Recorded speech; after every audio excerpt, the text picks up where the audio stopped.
Namaste, I'm Vedguru Dev, and today I'm going to share a proven spiritual system that's already helped thousands experience deep transformation. When you join the Kriya Yoga School Masterclass, here's exactly what you'll get. Weekly deep dive classes, Saturday at 11 a.m. Eastern Standard Time. Bi-monthly Holy Fire Yagna ceremonies to clear energetic blocks. Weekly satsangs and Q&A, Wednesdays at 9 p.m. Eastern Standard Time. Instant access to over 200 plus on-demand classes on asanas, pranayama, mantra japa, and meditation. Direct VIP access to me for daily mentorship and support. This is not just information, it's direct transmission, guidance, and transformation. Thousands have already said yes to the Kriya Yoga path. And if you're here now, something inside you is ready to. Click the Join Now button below, choose your membership, and begin your journey to inner freedom today. See you inside the Kriya Yoga School Masterclass.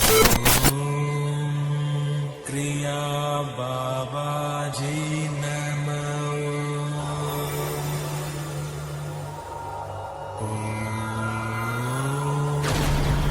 Kriya Babaji Namo.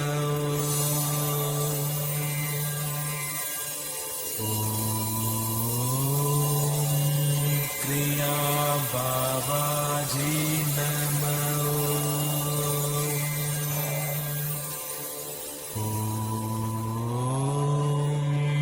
Kriya Babaji Namo.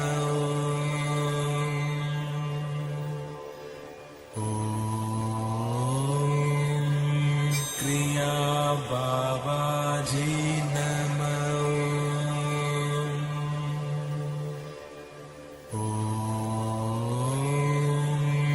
Kriya Babaji Namo.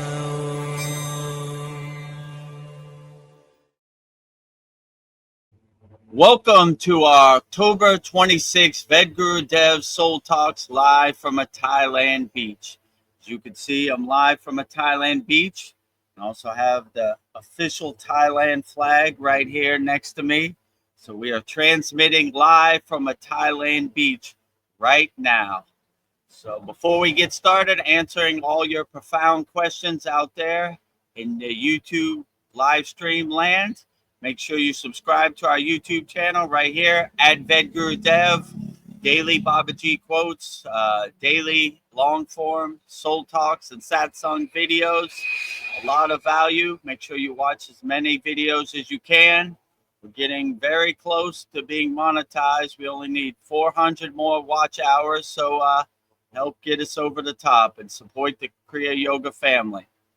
If you want to make soul connections from people around the world, we have over, I think it's 810 members practicing Kriya Yoga for free.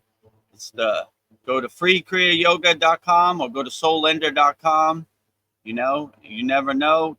Click on the map tab at the top, see who's in your area, practice Kriya Yoga, maybe make a soul connection, and definitely practice Kriya Yoga for free with our profound beginner mini courses. And then if you want to master the supreme science of Kriya Yoga, go to kriyayogamasterclass.com for personal one-on-one coaching from me, Vedguru Dev. Personal relationship with me, Vedguru Dev. I'm available 24 hours a day. Join me, Veronica, Paul, Mariana, Darren, all of our Kriya Yoga School Masterclass members, and join our loving, interactive Kriya Yoga Masterclass community, kriyayogamasterclass.com. With that said, put all your comments in the YouTube chat, and we'll answer everybody's questions wholeheartedly. Namaste, Veronica. Glad to have you here at our October 26th Vedguru Dev Soul Talks live from the Thailand beach with Veronica also. Yes. Namaste. Doing great. How is everybody doing? I hope you're all doing wonderful and fantastic and as good as you possibly can be in this Maya delusional crazy world we're all in. So Absolutely. Well, yes. Well, it looks like Paul is saying hello. Howdy from Texas, y'all. Howdy. Namaste, Paul. Howdy from Texas. You know, everything's Just big in the Lone Star State of Texas. yeah. Well, I guess I'll just dive into this. I don't know. This is something I've been thinking about for a while. I don't know. I don't know. I think women can relate to this, but like the spiritual cost that women live up to society's beauty standards. I don't know, and like the psychological and emotional harm that is put on women to I don't know, like their body dissatisfaction and emotional harm. I don't know, and I think men to some degree this affects them too because they want to feel attractive, but it's just like I don't know. I feel like they're unrealistic beauty standards, and I feel like it affects us spiritually. So like feelings of never feeling like you're good enough and putting more value on your appearance. So I don't know, and I don't know. Growing up, I'd see women spending hours on their hair and makeup and their outfit, and I was just like, why? And like, it doesn't seem like the men really spend that much time on their outer appearance. But I think it's like society, TV and society has like made it that women have to like, be beautiful to be accepted. And I don't know, and I feel like men kind of look at women like they devalued women, maybe looked at them like they're a piece of meat, or I don't know. I feel like we don't look at people's inner beauty as much as our outer beauty, just in my opinion. So I was just thinking like ways that we, might want to embrace natural beauty. I don't know, not wearing makeup, and I don't know, like I remember my ex-husband said that why don't you wear makeup? Why don't you, you know, wear sexier clothes and do your hair? And I remember asking a male coworker, like, what he told me, and he's like, that's all fake. That's not real. So I don't know. I just, and then like working in college campuses, seeing young girls wearing hardly anything. And I just feel like I don't know, you don't need to do that to feel beautiful. So, uh, I don't know. Yeah, so Yeah. I would definitely say when you realize that you are beautiful just the way you are, then you don't really care what anybody else thinks. You know, who are you really trying to impress anyway? People that don't even really care anyway. So Yeah. I wouldn't do anything for anybody else. I would do what makes you happy and uplifts you, and be a free bird. You don't want to be in no one's cage, or you don't want their perceptions to attach to you and stick to you, and you don't want their perceptions to become your perceptions of yourself. So I would just do whatever you want. When I was in the Himalayan mountains, I wore the same thing for years. I Yeah. didn't care what anybody think. I slept, Yeah. you know, I traveling light. These swamis, these sadhus, they have one dhoti, one yogic uniform. Is watch it and wear it forever. They're not really care what other people think about their hair, or or what their clothes are.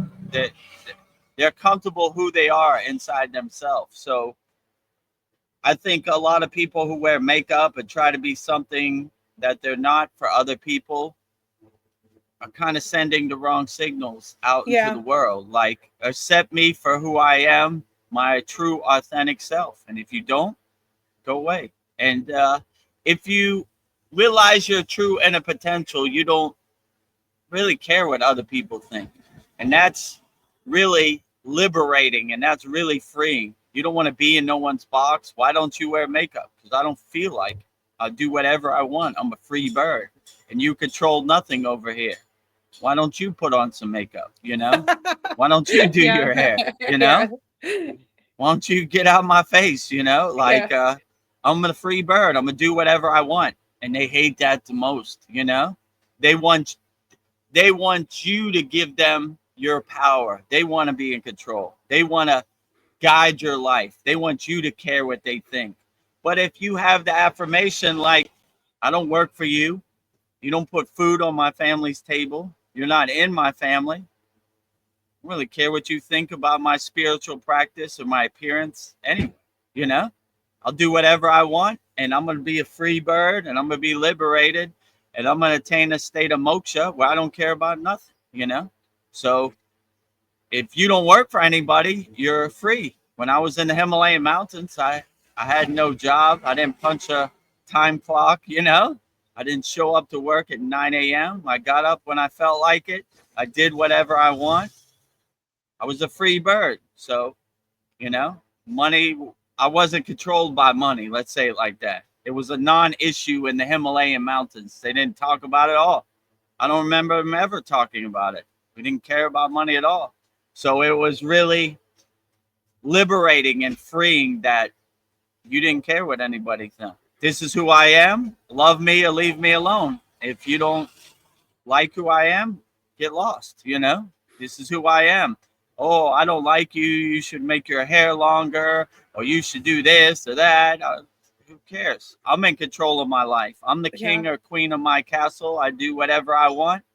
And if you don't accept it, that's good. I don't want you to accept it. It's between me and God. I do whatever I want, you know?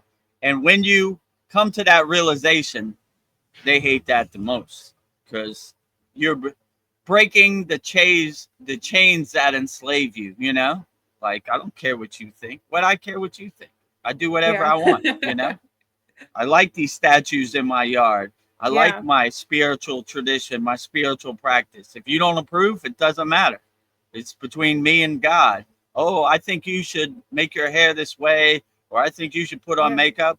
I think you should get lost, because I'm the king of my castle and I'll do whatever I want, you know? Yeah. Like, you know, if I feel whatever I feel, it's up to me, because I'm in control. And when you start taking back your power and not giving away your power to other people, what a liberating thing that is. My favorite affirmation is like, I don't work for you. You know, I'll do whatever I want. Oh, well, you should cut your trees, or you should take down your statues. No, I'll do whatever I want. I won't work for you. I don't remember ever getting a paycheck from you. Actually, I pay you money. You don't pay me. Yeah. So when you look at, let's say, the American government, they work for us. They're civil servants. You know, why should we be slaves to them? You're their boss. They're not our boss. But they don't want you to come to that realization. They want you to think, oh, we need them. They're going to save us from the big bad wolf, you know? They're going to protect and serve us. Oh, yeah, sure. Right. You know? But when you come to that realization that you do whatever you want, what a freeing thing that is, you know? I'm a free bird. I do whatever I want, wake up whatever time I want, do whatever I want. And if you don't approve, it doesn't matter. I don't work for you. So, yeah, I would definitely say live your life. And this is the fast track, the lightning path to moksha, liberation. I don't care. You know, why do I need to know what my neighbor thinks? You know, if you don't approve of my statues or my spiritual practice, it doesn't matter. I don't work for you. So, yeah, I would always put that in your pocket. I don't work for you. And I don't work for you. somebody you work for, maybe you adjust that, like, all right, well, this guy gives me a paycheck, you know, I got to kiss his butt every now and then, but at least I can pay my rent. People that don't pay your rent, they matter zero. Goose egg, right? That's how much they matter, you know? So I would probably say this is one of the most profound lessons I learned in the Maya delusional world. If you give your power away, people will have your power. But if you don't give it away, like, they don't have your power. And they hate that. They want to be in control. They want their narrative to be your narrative. They want their ghost story to become your ghost story. But when you start becoming the king of your castle and you start becoming the creator of your own universe, the creator of your own reality, you make it however you want. I do whatever I want. And if you don't approve, it doesn't matter. I don't work for you. So I would say have that affirmation in your pocket. Try it out. You know, when your neighbor comes up to you and says, what do you think about Donald Trump and his policies? Nothing. I don't even know who that is. They don't exist in my universe. That's my other affirmation. Who? You don't know who Donald Trump is? No, he doesn't exist in my universe. Oh, what do you think about war in Israel or wherever there's war. Doesn't exist in my universe. You know, I'm Ramayana Maharishi. It doesn't exist in my universe. What do you think of World War II? Doesn't exist in my universe. So make all these people and all their perception not exist in your universe, you know? Well, why don't you wear makeup? Because I am the queen of my castle and I do whatever I want. If I wake up and I feel like I want to put on some makeup, I will. If I don't, then I won't, you know? So when you have this perception, I always like the sannyasi or the sadhu or the agori. They have nothing. They have the clothes on their back. Maybe they have a little bag with some things in there, mostly devotional puja materials, and they don't care. Walk around, wake up what time they want, go where they want. That's a very liberating and freeing thing because you're not caring what anybody else says. This is a solo, individualized, personalized path, and it's between you and God. So what other people think of it, who cares, you know? You know, why don't you wear Swami colors? Because I don't feel like it. I like wearing white, you know? If you don't approve, it doesn't matter because I don't work for you, you know? So have that affirmation, I don't work for you, and have that mindset that I don't want other people's ghost story narrative to become my narrative. Just be like, yeah, whatever. If you want to believe that, fine for you, but I'm in control here, no one else, right? I don't want to be in your box. I don't want to be in your cage. I don't want your narrative to become my narrative. You know, my guru used to say what I like.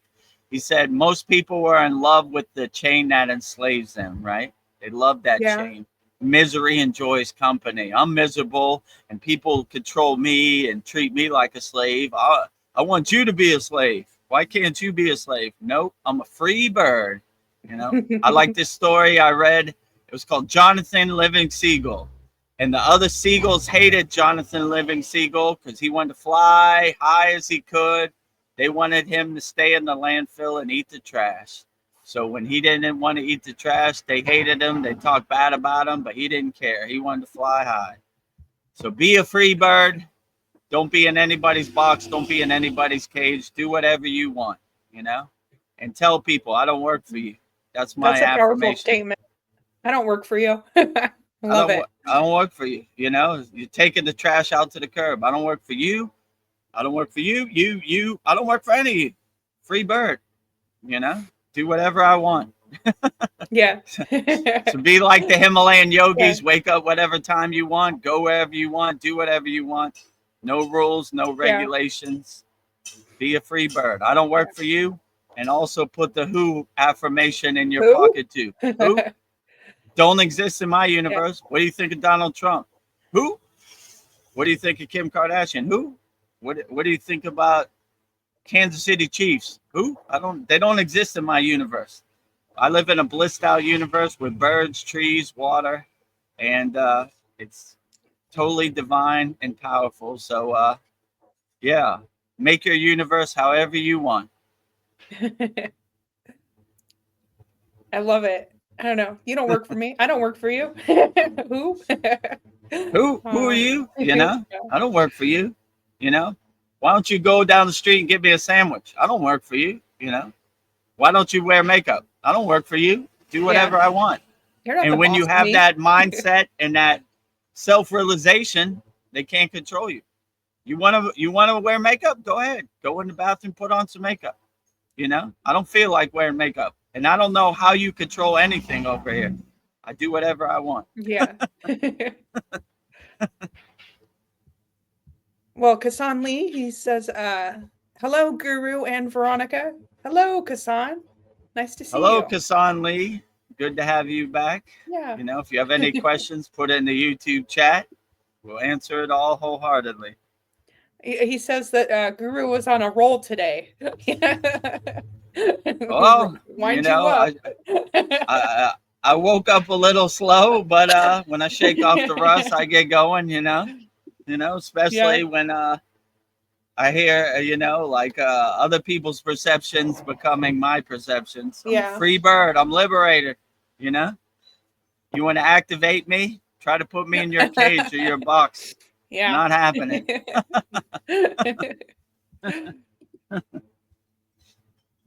Oh, what a Kassan Lee sends a laughing, smiling face, enjoying himself. Sandy says, "Hi, beautiful souls. Just me, or has this week been Maying? It has for me." Oh yeah, the Maya keeps on Maying. That is for sure. Every day is a test as a yogi, as my guru used to say. So stay strong out there, light beings. They're coming. They're pulling you in all directions. They're trying to shock your system. They're coming every which way. My guru, I like when my guru said the ego don't come from through the front door. It usually crawls through the back window. So be four-faced God, Brahma, looking forward, looking backwards, looking to the right, looking to the left. You know, have your head on a swivel. They're coming for sure. Yes. But if you have that awareness and you have that realization that you see the pieces of the chessboard and you see the Wizard of Oz behind the curtain, you're waiting for him. Come on with it, you know? So, yeah, put your chest out and your chin up and put one foot in front of the other. That's the best you got. That's the best Words of wisdom from Captain Dan of Kriya Yoga, VEDAGURUDEV'S. Come at me, bro. Come at me, bro. That's the best you got. Light work, kindergarten over here.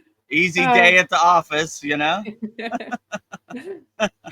So, but they're definitely coming, and their psyops, their conscious attacks are constantly, you know, pulling you in all directions. And they're doing everything they can to steal your attention, steal your money, trick you into buying something that you don't need, selling you a fake dream of happiness that they don't have.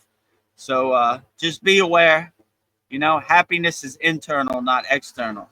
Happiness is inside, not outside. So when you see that and you have that perception and that mantra in your pocket, then you would be like, oh, this will make you happy. No, it won't. And my inner work will make me happy.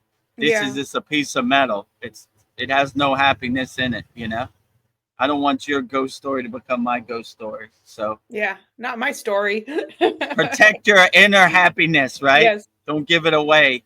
Don't let other people sell you some snake oil that they don't have. Like, hello, friend. Do you want happiness? Buy this car.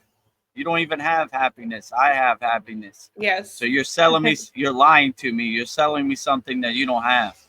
Only person that can define my happiness is me, no one else. So that kills the whole marketing department at Walmart right there. Yeah. Kasad Lee, he's making, having fun. He's like, who? Yeah, exactly. Me and Al out here. Who? You know, who are you talking about? Who? Yeah. Who? When you have that discernment and discrimination, you begin to see like all this junk and all this conditioning and all these facts and identities you're holding on to, you don't even need, you know? Why do I need to know what Kim Kardashian wears to the Grammys? Who?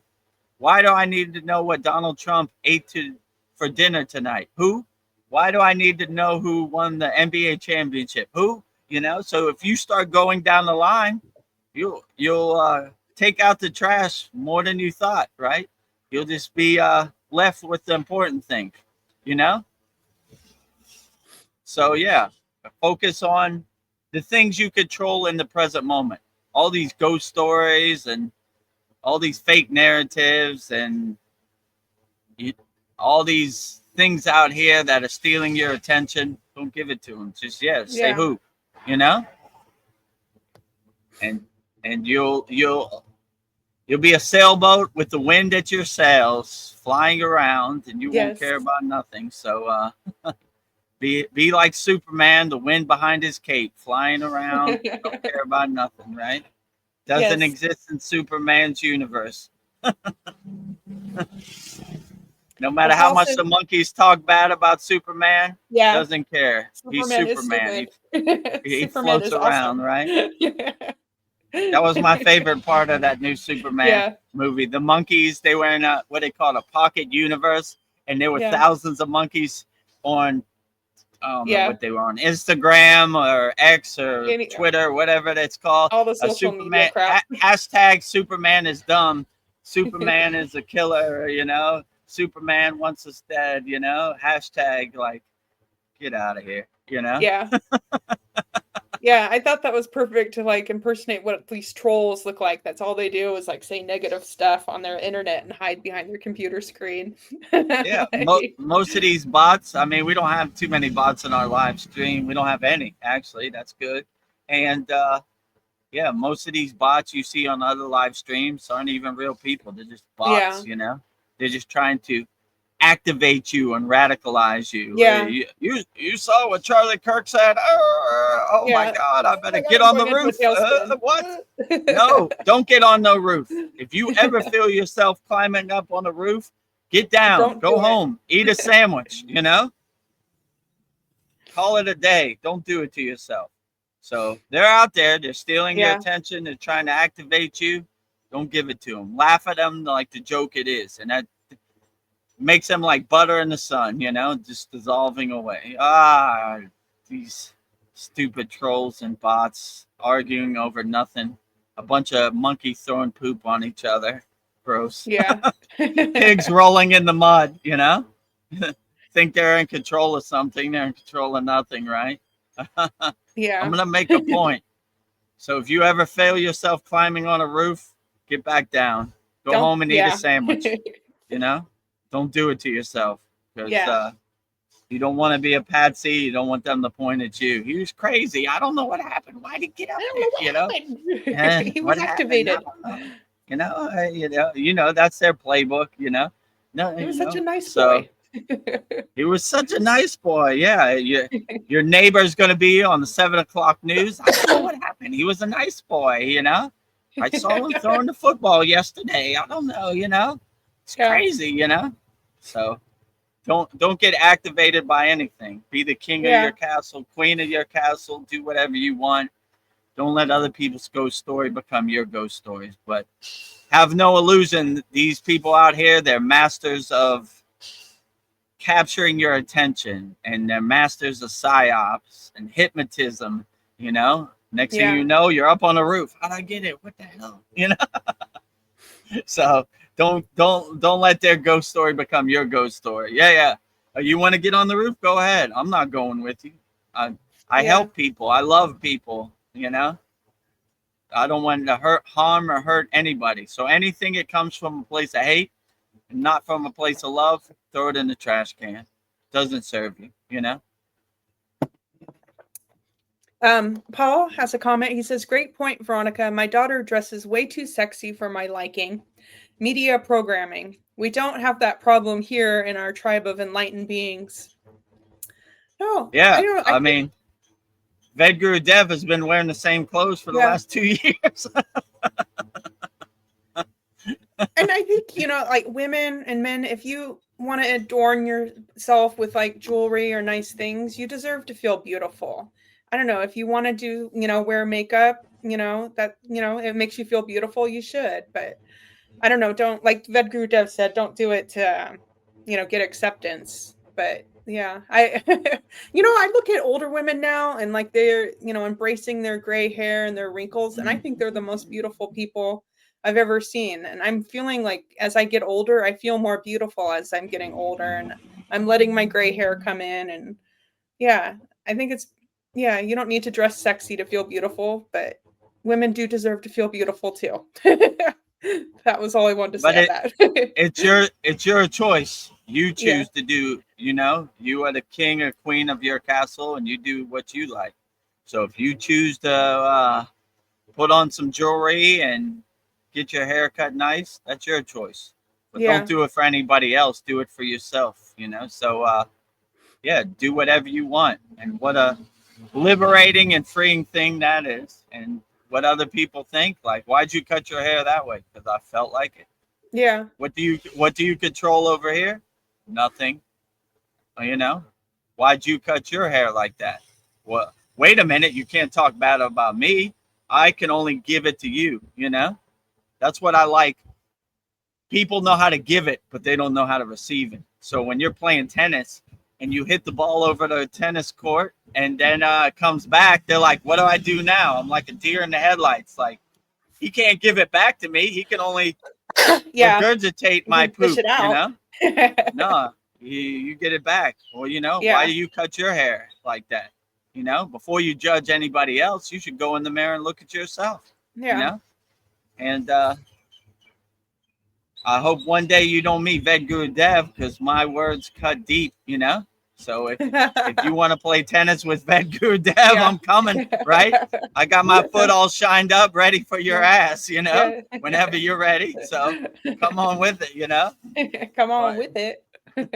Come on with it, Oh no, he didn't, Oh no, yes he did. Around the world. You want me to hit you with 3 snaps in the air? You're gonna get it, And so yeah, just do whatever you want, and what other people think, who cares, Let them know that they have no control over here. Your judgment and your control and your perceptions means 0 over here. Goose egg, Goose egg. 0. 0. I don't care anything. I'm in control. I'm sovereign. I control my own universe. You don't control anything over here. I don't want your ghost stories in my universe, or your horror movie in my blissful universe. I want to have a blissed out universe with no horror show. Maybe only in Halloween. Not even horror, just some good costumes. When I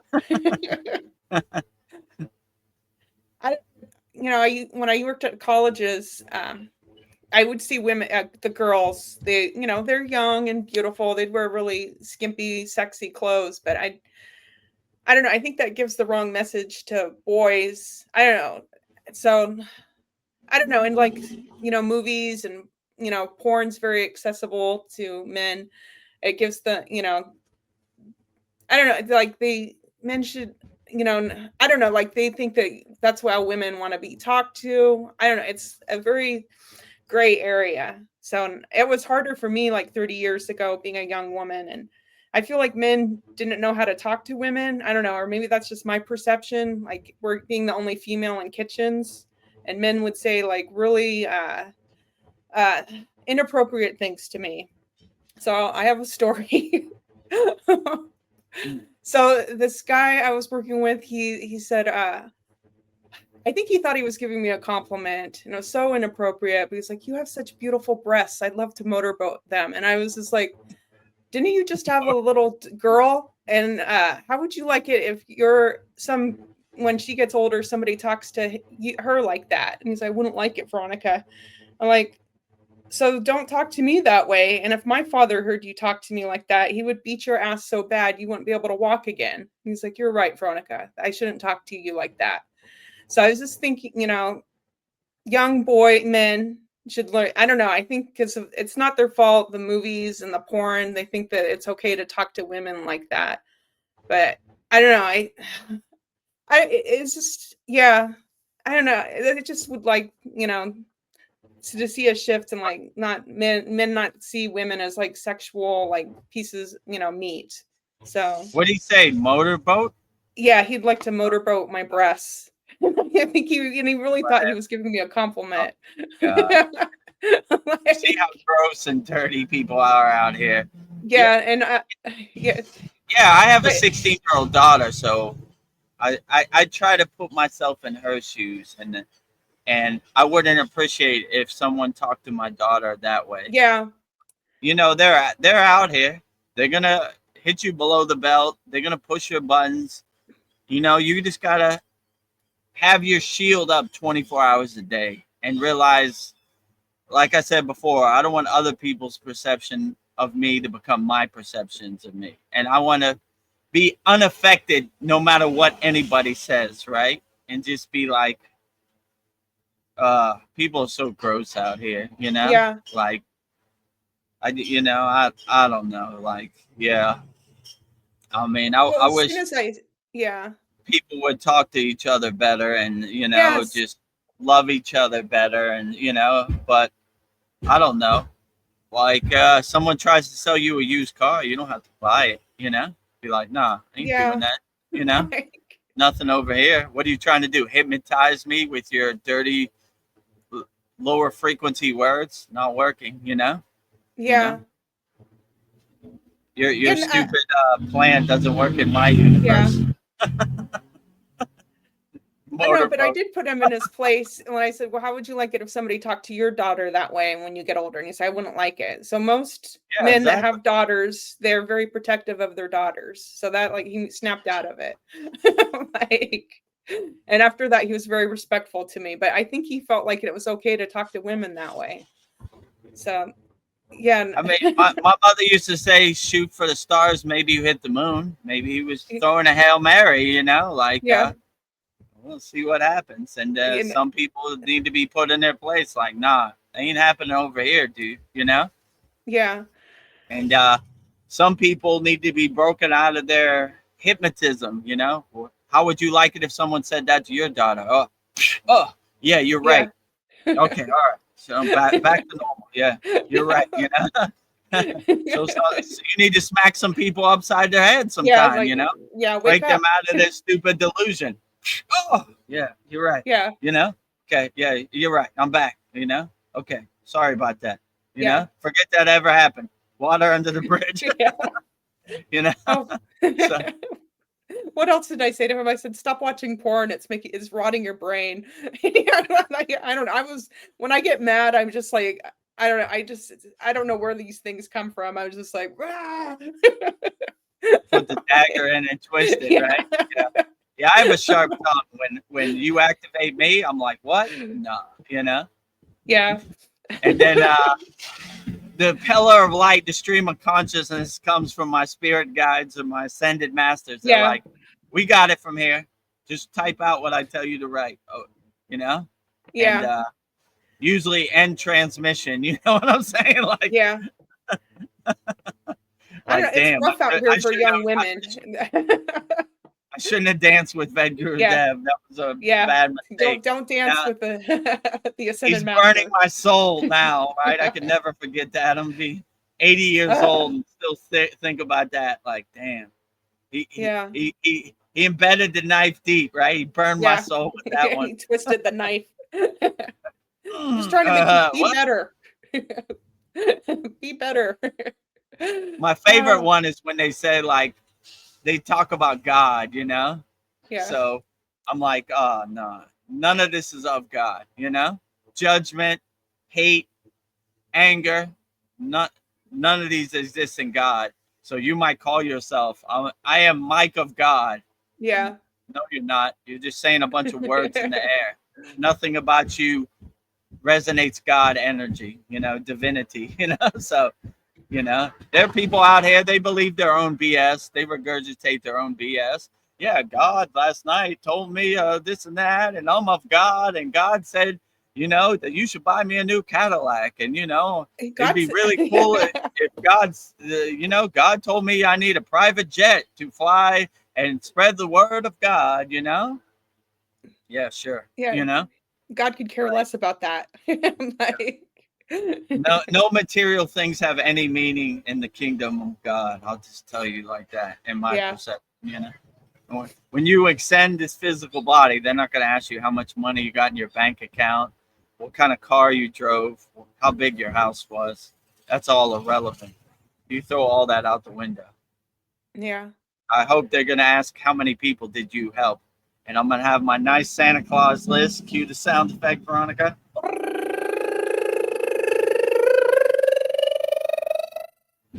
Oh, the printer broke. The scroll ran out, right? Oh, okay. Yeah.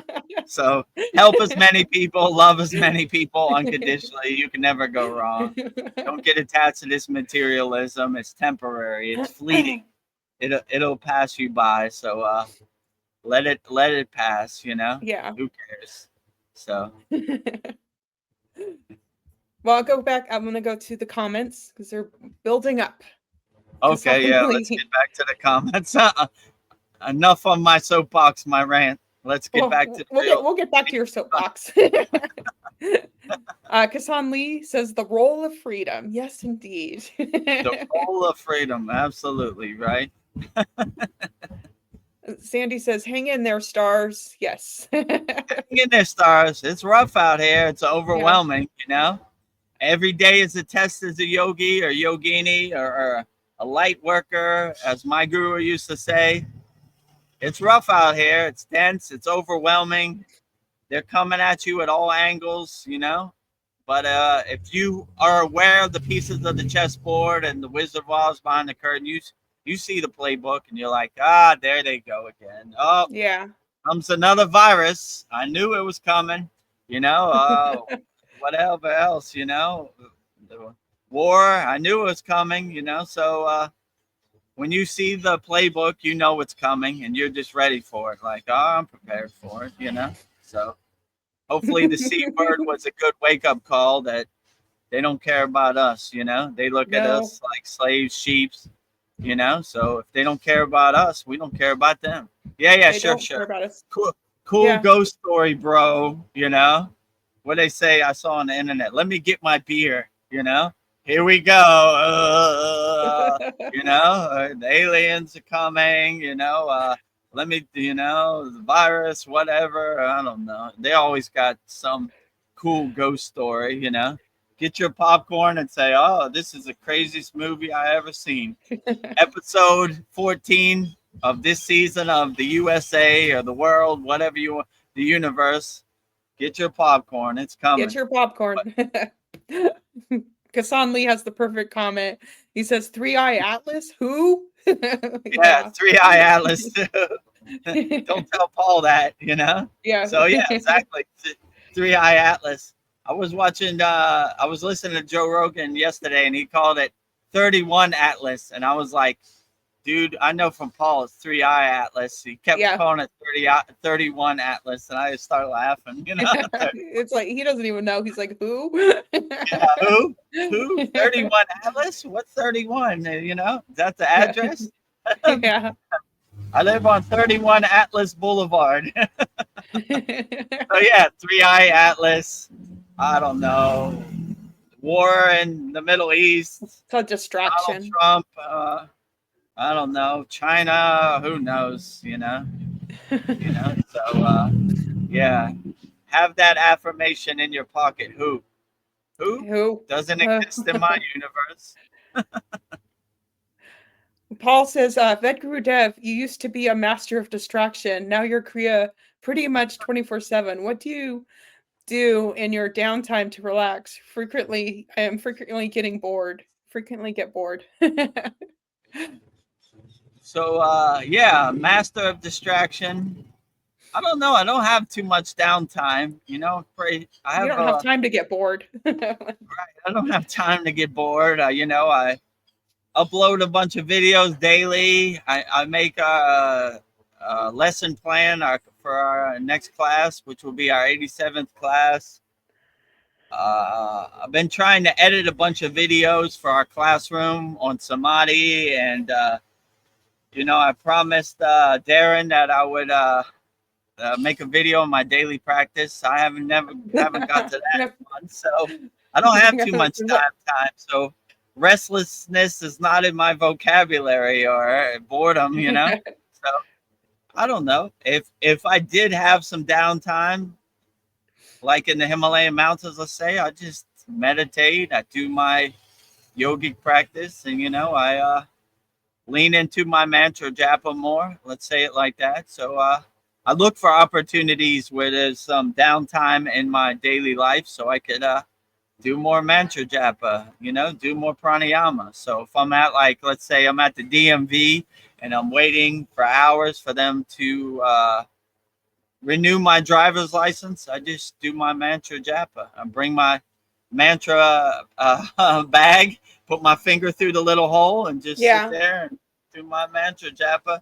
I don't want lower frequency beings' energy getting absorbed in my raksha beads, so I protect them. So, you know, and yeah, I look for opportunities to do my yogic practice. But these days, pretty busy at the Kriya Yoga School. You know, there's a lot of work to do. So I don't have that problem. So yeah, I would just, if you have downtime, just read some books, whatever, you know, you like, autobiography or yogi, Bhagavad Gita, the Holy Science, you know, they're all great books.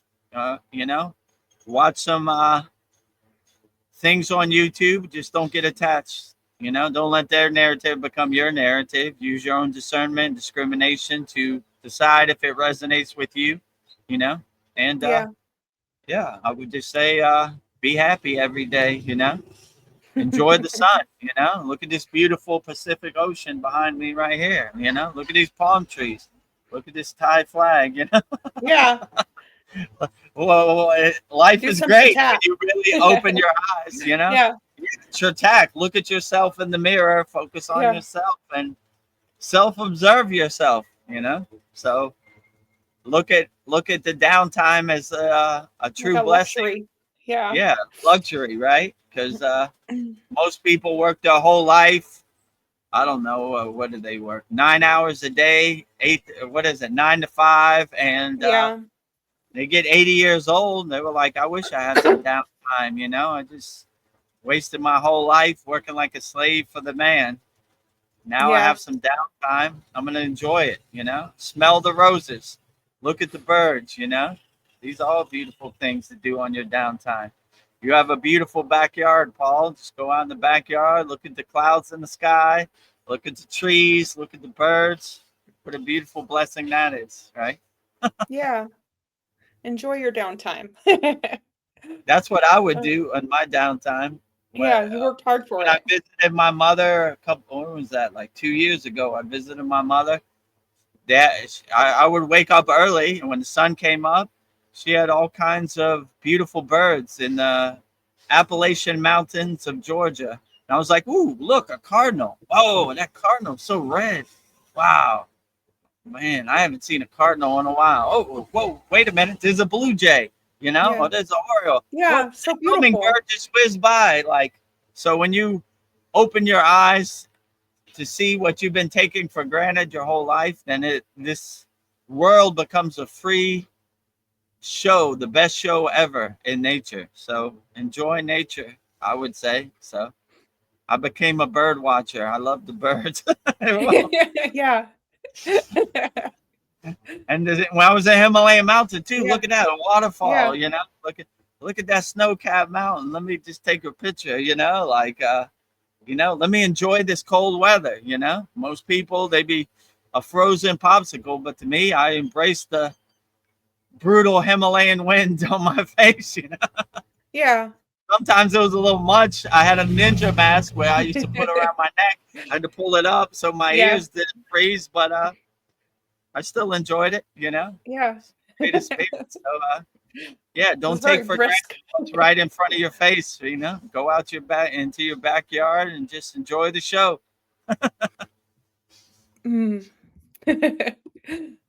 That Kassan Lee says this is shock therapy. Well, when you get a blast of cold air on your face, yes. Yeah, I mean, Himalayan mountains, the elements was all shock therapy.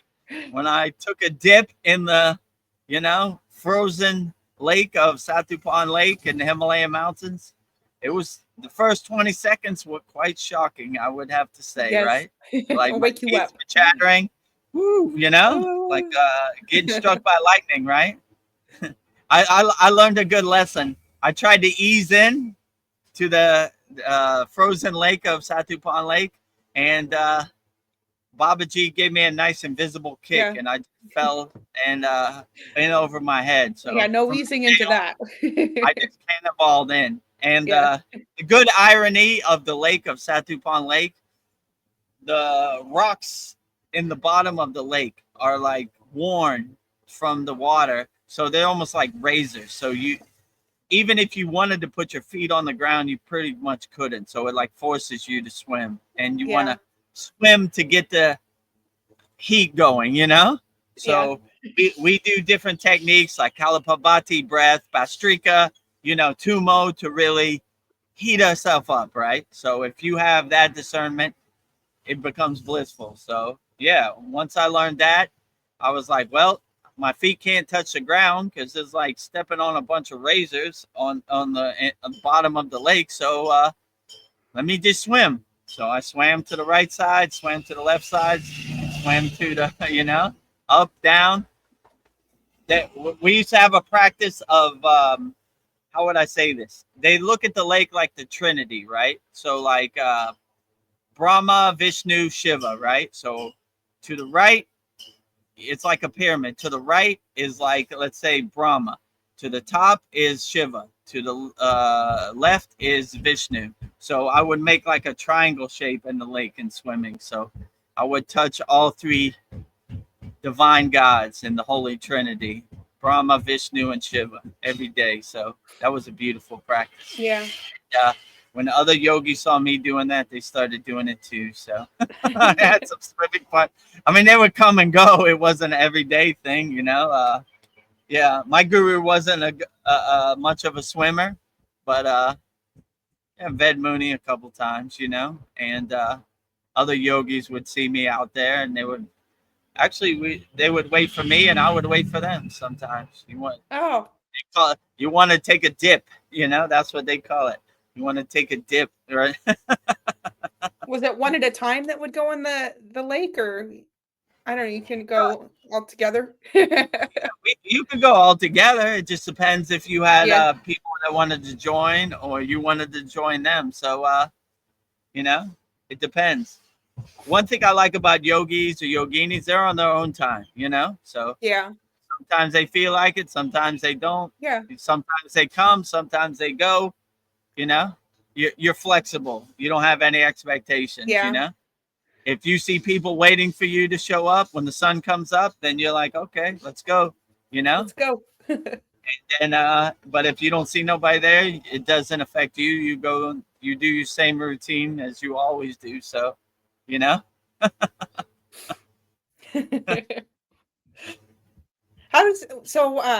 remind me, like, Shiva's the destroyer, I think Brahma's the creator. What is Vishnu? The preserver. The preserver. Okay. Yeah, so he's the glue that holds it all together. But Yeah, I don't know, when people say Shiva's the destroyer, I say that's 1/5 of the equation. Shiva is everything. Like dancing Shiva is the creation, the preservation, the destruction, the observation, and the grace. So I would say when people say, like, when I don't know, this guy who made the atom bomb, I forgot his name, Oppenheimer. Yeah, he said he quoted the Bhagavad Gita. He said I don't know. He said something. I am now destruction, or something like that, about Krishna. But to me, when they say Krishna is destruction, that's seeing the forest without seeing the trees, right? Because Krishna is everything. He is the creator. He is the preserver. He is the destruction. So when they say just destruction about Shiva, I would say he's everything. He is the creator and the destroyer and the preserver and the grace and the what would it say? Observer or instruction, something like that. It's called the 5 functions of Shiva. So I look at all gods like that. So when they say they try to say Shiva is the destroyer, he's way more than that. He is everything. So that's the way I kind of look at it. But they would say in the traditional, how can I say, short version of it, they would say Shiva represents the destroyer, Brahma represents the creation, Vishnu represents the preservation, of the Holy Trinity. That would be a shorter version. But in my perception, I said they all represent every form, So putting them in one box is doing them an injustice, especially Lord Shiva, right? Yeah, he is Shiva's complex. Beyond comprehension. He is a cosmic dancer. I can't put Shiva in a box by no means, right? So I don't when you try just to put any identities on any deity if possible. yeah. Well, I feel like when you destroy something, you make room for something to grow. Like when the forest burns, that makes room for new growth to come. So he's making room Yeah, for growth. absolutely. That's what they would say. They would say, so dancing Shiva has a circle around it, right? He creates, he preserves, he destroys. So it's basically making room for new, taking out the old and bringing in the new, you know? So that's kind of what it symbolizes, right? So when I destroy something, I make room for something to be created new. So Yeah. Well, Fitzguru says, as God will call you, he says, God bless you guys. Well, God bless you, Fitzguru. God bless you too, Fitzguru. God will call you. Fitzguru says, I'm always most tired at these times. Well, get some sleep. You need it. No, you Yeah, if you struggle with feel sleep. tired, maybe just let it play in the background. Take a good snooze. The soothing voices of Vedgurudev and Veronica Yes, we'll taking put you to you sleep. into slumberland, right? There goes Vedgurudev on his soapbox again about Yep. the elites or whatever, you Yep, know? he's on a roll. All right. Good sleeping pill, right? Transitioning you into sleep. Yeah. Ooh, this is interesting. Kasan Lee says, yesterday I told Chat GPT to make an article on Buddha's very core teachings in radical style. It finished the piece with, look at the stars, love people while they're still alive, and don't, let me go, oh, take yourself so damn seriously. True. Yeah. Yeah, absolutely. Good words of wisdom from Buddha's teaching via Chat GPT. Yeah, I Yeah. agree with you. That's what I always say. Help people, love people. I'm gonna add that one. Look at the stars, Yeah. you know. And yeah, my guru always used to say, "Don't be so serious, Fed Guru Dev." Such a hardcore, rigid yogi, right?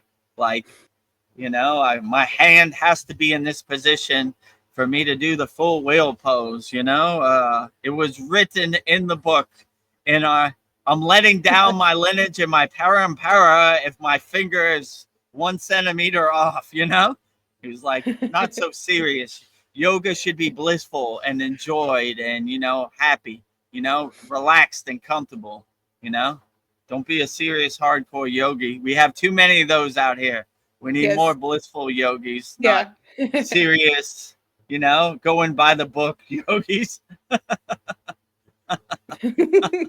So don't be Uh, definitely wise words of wisdom from Buddha. Don't be so serious. Yeah. So he always used to walk past me and he would see me doing my sadhana, my yogic practice. He's too serious, Vedgurudev. Yoga should be happy and blissful, not serious and rigid and stiff, struggling and painful, you know? So when you have that mindset, when you go into these advanced asanas, I don't know, the plow pose or the full wheel pose, you keep that in your back pocket. Like, this shouldn't be painful. This should be blissful and enjoyable and comfort and relaxed. I should be breathing into my spine, not struggling or holding my breath. So that would definitely help get you through the advanced postures for sure, because yeah, and don't panic, just breathe, relax, enjoy it, but when you put your body in a pretzel, let's say the plow pose, when you bring your knees down to your ears, you're like in there. It's like claustrophobic, right? But you got to learn how to breathe and not panic and enjoy it, right? Some of them yeah. seem difficult and Yeah, they're struggling. pretty intense. Yeah, and I saw this one guy, one of our members. His name's Tony. He's a black belt Brazilian jiu-jitsu practicer. So he was telling a story about one of the most famous Brazilian jiu-jitsu guys. What they call it, BJJ. He attributed yoga to his practice, right? So no matter how much they locked him up and stretched him out, he just breathed and relaxed and waited for the opportunity to strike. So yeah, so no matter what this crazy life throws at you, just breathe and you'll overcome it with a smile on your face. So no matter how bad the situation looks like, oh, he's choking me out, he's got my arm, just gonna breathe. Why isn't this guy tapping out? Waiting for the door to open. There it is. Wow. Now you tap out. So, yeah, I forget what the name of his book where he attributed to all this to yoga. I think it's called Breathe, actually. You know, so he was saying his success in jiu-jitsu tournaments and mixed martial arts was because of his yoga practice. You know, Yeah. like no matter what situation, he learned not to panic, not to fight it, just breathe and wait for the opportunity. And yeah, that served him very well. So apply it in your own daily life. No matter what this crazy Maya delusional world throws at you, just breathe. Don't panic. You know, don't get in your own way, and you can overcome anything. And you realize your true inner potential. I have a question for you from Fitzguru. He says, does VEDGURUDEV know how to concentrate stone objects if he can answer on live, such as a lingam? I'm sure. Oh, Why not? yeah, Shiva Lingam. Yeah. Or they call it Dhyana Lingam, which means meditation lingam. So we basically, a lingam is how could I put this not crudely? It's Shiva's genital that he used to create the universe, right? But it has no beginning and no end. Let's say it like that. So many yogis focus on the lingam, and it takes them into a state of samadhi and it's to a state of being, right?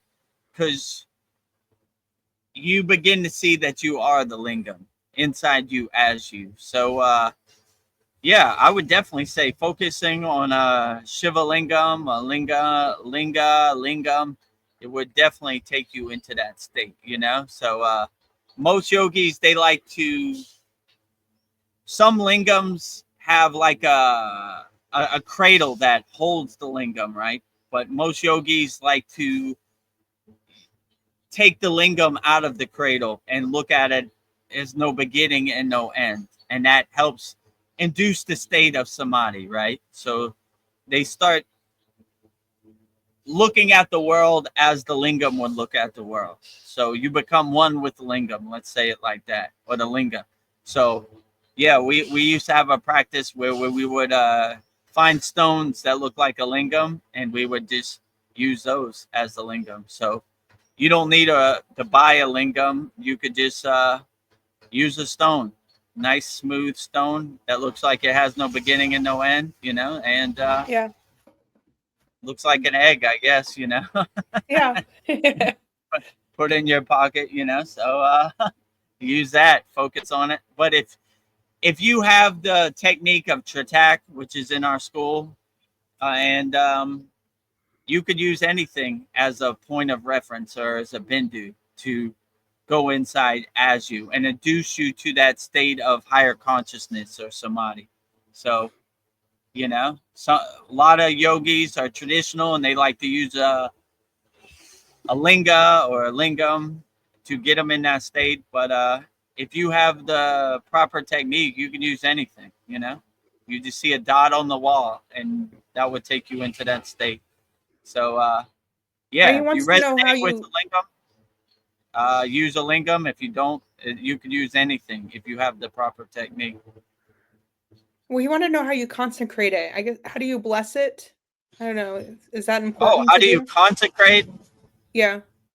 I mean, if you're a traditional yogi, they have what's called a pishakam, where they pour milk over the lingam, they pour honey over the lingam, they pour water over the lingam.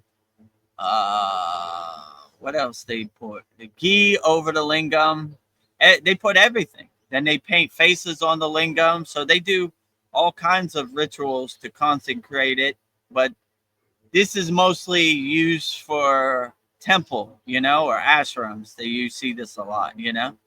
They consecrate the lingam and they pour milk over the lingam. They put rice on the lingam, honey, turmeric, all kinds of stuff. What to kind of consecrate the lingam. But it's mostly, it symbolizes the story of Shiva drinking the poison, right? So when Shiva drank the poison, Parvati would put her hands on his throat where he drank the poison, and this is when he turned blue because he drank the poison.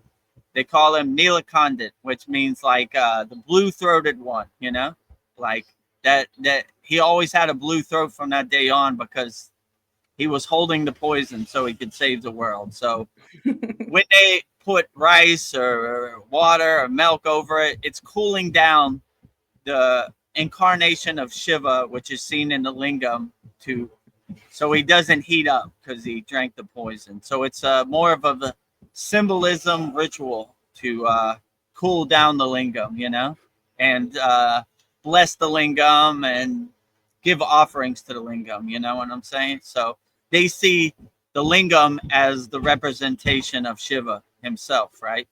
So the same way when you see a yantra, you would see the representation of whichever deity the yantra symbolizes.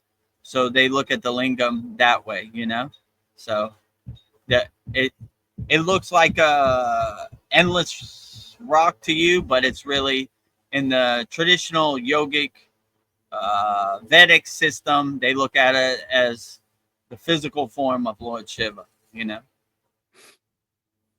Nice. Kasan Lee says, LOL, Veronica, sorry that made me laugh. It's okay. Now I can look at it and laugh. I don't know. These soul talks are like soul therapy. I bring up things I haven't thought about in years. So it's all right. Yeah, you should laugh. Be happy as much as possible. We try to incorporate some comedy into our soul talks, our sad songs. Sometimes we make Seinfeld references. We try to say funny things, so not so serious. I agree with you, Kasan Lee. Thank you very much. They are quite lovely. Life should be enjoyed, not so serious and rigid. Not so serious. Not so serious. Wise words from Lord Buddha himself, Not so serious. Look at the stars, love people, help people. Not so serious. Fitzguru, God will call you. Also, I remember saying we shouldn't hold the mudras on the below the 3 chakras, but how come when we meditate or do kriya, we hold ganya or mudra at the leg and the knees, sitting position? Because that wouldn't be at the lowest chakra. That? I mean, you could hold that. You could hold the mudras wherever you want. Like, that just goes back to not so serious. Wherever you feel comfortable, hold the mudra there. So if you feel comfortable holding it on your knees, palms facing up, yan mudra is perfectly fine. If yan means wisdom, so yan means wisdom. So wherever you feel it gives you the most wisdom, that's where I would hold it. A lot of people don't like to hold it up, like let's say like this yan mudra, because your arms get tired. So if you want to go for prolonged periods, I would put it on your knees. Hold it wherever you feel comfortable. That's the best place, I would definitely say. So if I said that, I stand corrected. Hold it wherever you want. Yeah, I'm like, did I say that? So hold it wherever you feel comfortable, right? The main fruits and the main benefits are getting wisdom, or getting into a meditative state. So wherever you feel the most comfortable, that is the best place to hold the mudras, I would definitely say. So don't be so serious and so rigid. Hold it wherever you like, Yeah. Only. Sorry, a non-dual question again. It's etched in my brain. Guru, would you say there's noon to get liberated? Me or who? I don't know if that's a misspelled word. Noon to get liberated? So what was the question again? I'm not sorry. Okay, a non-dual question again. It's etched in my brain, Guru. Would you say there's it's spelled noon to get liberated? Me or who? It's To trying to get figure out. liberated and reach a state of moksha, you know, like I would just be a free bird and do whatever you feel like, and don't let other people's controls or perception become your perception. I mean, we talked about this in the beginning, but like, yeah, I would say the best way to moksha and liberation is this: going down to your basement, clearing out all the junk that no longer serves you, right? Throwing all those rocks out your backpack. Like, why do I need to know what Kim Kardashian wears to the Grammys? Goodbye.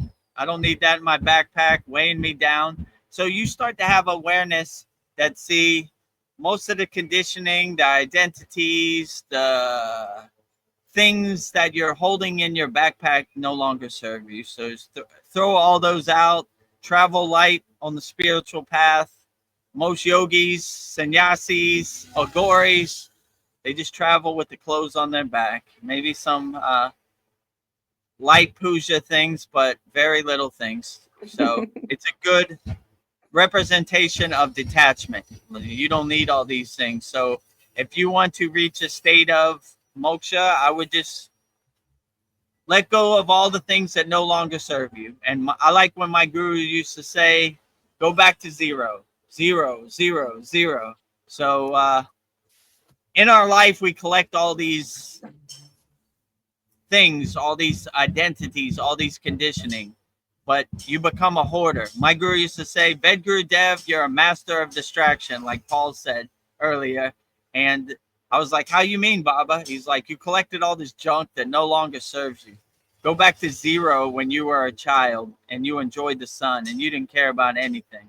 So if you want to be liberated, throw all those rocks out your backpack, go down to your basement, your mind, and clear all the boxes that no longer serve you, and just take an itemized account of all the things you're holding on to. Why do I need this? You know, why do I need to know how many wooden teeth George Washington had 500 years ago, or whatever it is? Don't need that. Throw it out. You know, this person did this to me when I was 10 years old. Throw it out, your Throw it out. backpack. You start cleaning house, you know? Throw it out, throw it out, throw it out, throw it out. Ah, traveling light, like a breath of fresh air. Hello, my friend. Are you ready for the divine flight? Where's your check bags? No check bags. Clothes on my back. That's all I need. And I don't even think I need these clothes. Let me take them off, too. I came in the world naked. I'm going to leave the world naked. So, nothing. Only my soul is the only thing I need when I ascend. So, yeah. So, take account of all the things you're hoarding in your mind that no longer serve you, and throw them out, and you'll be liberated. So, yeah, they have a lot of different cool names for liberation, you know, and yogic tradition we call it moksha, but it doesn't matter the name. It only matters of how you approach it. So if you approach it like, this no longer serves me in the present moment, you'll be on the fast track, the lightning pack to moksha, liberation, or whatever you call it, whatever name you give it. So travel light, my friends, on the spiritual path. My best advice for liberation, moksha, freedom. All right, Jake Clow says human farming. What are your thoughts on this topic? If you don't protect your energy, they'll steal your energy, you know? Yeah. They would love for you to farm your prana, farm your energy, farm everything, you know? Yeah, If your you organs. if you don't have your shield up and you let them, then they'll treat you like a slave. They would love to farm you. But if you have awareness through walking the spiritual path, you'll be like, no, I ain't doing that, you know? So don't let them farm anything on you, you know? I mean, they're very gross people out here, you know? They're trying to hurt you. They're trying to farm you. They're trying to steal your energy. They're trying to do everything they can. Yeah, Have your everything they shield possibly up. can. Have your head on a swivel, you know, see them coming. Stay prepared so you don't have to get prepared, right? Okay. They're always coming. You know they're coming. So anytime they try to farm you, go get out of here, you know, with that, you know? Yeah, yeah, you got a cool ghost story to trick me into stealing my energy, not buying, you know? Not buying whatever you're selling. So yeah, whatever they try to farm, just have your shield up and laugh at them like the joke they are. And they'll dissolve like butter in the sun, right? Like, oh, God. Let me tell you a story about this, and you better be scared. So, if you're not in a fear based state and you're a fearless yogi, they can't farm anything. You don't believe their ghost story, you know? You're not in a fear based state. Their currency is fear. So when you see their currency, you don't want no part of it, right? Like, let me scare you into doing something you don't want to do so we can farm your energy, you know? Gross. See these people as losers that they are. Losers. The devil is a liar. He's a cheater. He's a scammer. Get away from me, scammer. Loser. You are a loser. Yeah. Anybody who tries to farm anything is a loser. And see them, the Wizard of Oz, behind the curtain for who they are. Anybody who tries to hurt children are losers. Anybody that tries to get you into a fear-based state is a loser. So see the Wizard of Oz for who he is. See the pieces on the chessboard. And call a loser for what they are, you know? Liars tell lies. So anybody trying to farm humans, what a super loser you are. I feel shame for you, you know? And have fun in the next reincarnation coming back as a bug or a rat or some lower frequency being, you know? Love people. Don't try to farm them. What a loser you are. Yeah. I see you, loser, you know? Not buying what you're selling. Get out of here. Super loser. Human farming, gross, you know? Hurting children, gross. Losers. Oh, I got a car. Yeah, but you hurt a bunch of children. You are a loser. That car doesn't make you a non-loser. You're a loser with a car, you know? You're a loser with $1 million in the bank. Still a loser. I like when my mother used to say, a dog in a suit is a clean dog, but it's still a dog. You're still a loser no matter what you do. So if you make money off human farming, loser, you know? Yeah. Loser. I look at you lower than a insect, a bug, you know? Bottom dweller, you know? Scumbag, loser, you know? Yeah, stealing Hurting from children. people. Yeah, stealing, scamming, cheating, hurting, torture, murder, war, death. Loser. I don't care how much money you got in the bank. I see you. I see you. I like what Krishna said in the Bhagavad Gita. Your ego is always hiding behind that tree. I see you hiding behind that tree, loser. Oh, look at me. I got a Lamborghini. You're a Lamborghini that got a piece of metal. Still a loser, you know? I got $1 million in my bank account because I hurt children. Loser. I you know, look at me. I'm a cool guy because I bought a bottle at a nightclub, but when I leave this nightclub, I do human farming. Loser, you know? Yeah. No matter what you got, you're still a loser, and you still got to look at yourself in the mirror. Anybody who does human farming is a loser. Anybody who hurts children is a loser. Anybody who scams, cheats, lies, loser. Holding up the black flag. The black flag is a joke to me. They're all losers, you know? Hold up the white flag. Be a light being. Help people. Love people. Be better.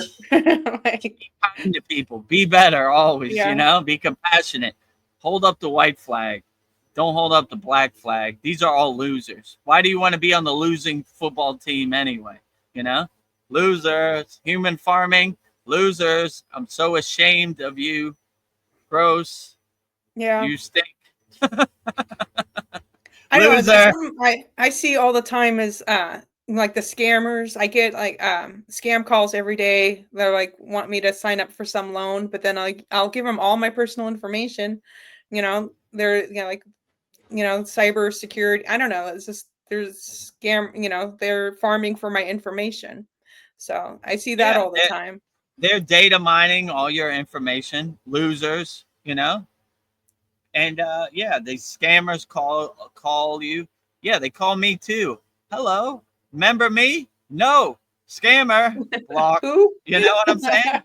Who are Yeah. you? Oh, remember me? I met you at when you were in Boston. I was never in Yeah. Boston. Loser, scammer. I was watching something this week, and they call it pig butchering, right? I'm gonna tell you a horror story right now, right?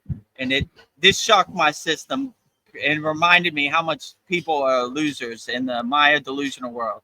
So they call it pig butchering, right? So what they do, they call this banker in Kansas, right?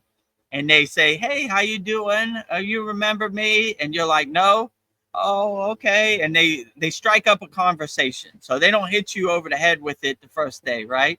After a month, they start showing like, "Look at me, I have a Lamborghini, and look at you like this watch I bought? It was $50,000." It's all fake, it's all whatever. And then they say, "Oh, how did you get so much money?" Well, I invested in crypto, and let me show you. And it's a scam, right? So you invest money, and they steal your money, and they lead you on. And this guy in Kansas, he was a head of a bank, and he gave $50 million to these scammers. So Oh these my God. scammers come to find out, yeah. So all the farmers in Kansas put their money in this bank, and they trusted it. And this guy thought he was sending it to some girl in Asia, and they stole all his money. They gave him Oh my 24 God. years in jail. So Oh no. learn from your mistakes. But yeah, he lost everything, and he lost other people's money. So that is, they call that pig butchering, which they basically fatten the pig, and they kill the pig when the pig is fat, when they got all your money, which is totally gross. I feel ashamed of people out here. Yeah. The second part is the worst part. So they basically, how can I say it? They put ads on Facebook, and like these countries, let's say Africa, right? Like, so they fly you to Thailand. They pay for your expenses. When you land in Thailand, they put you in a van. They basically kidnap you, drive you to the border of Myanmar, where they have these call scam centers, right?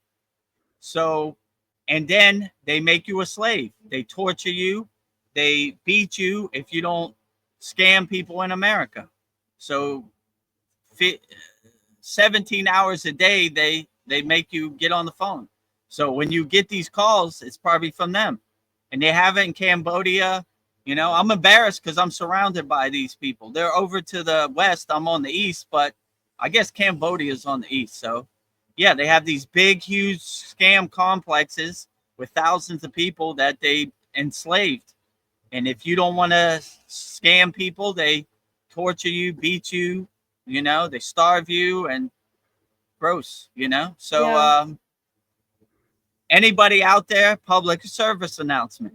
If you get an email said you want to they'll make up some big number. They ain't going to pay you. They don't pay any of these people. They're slaves.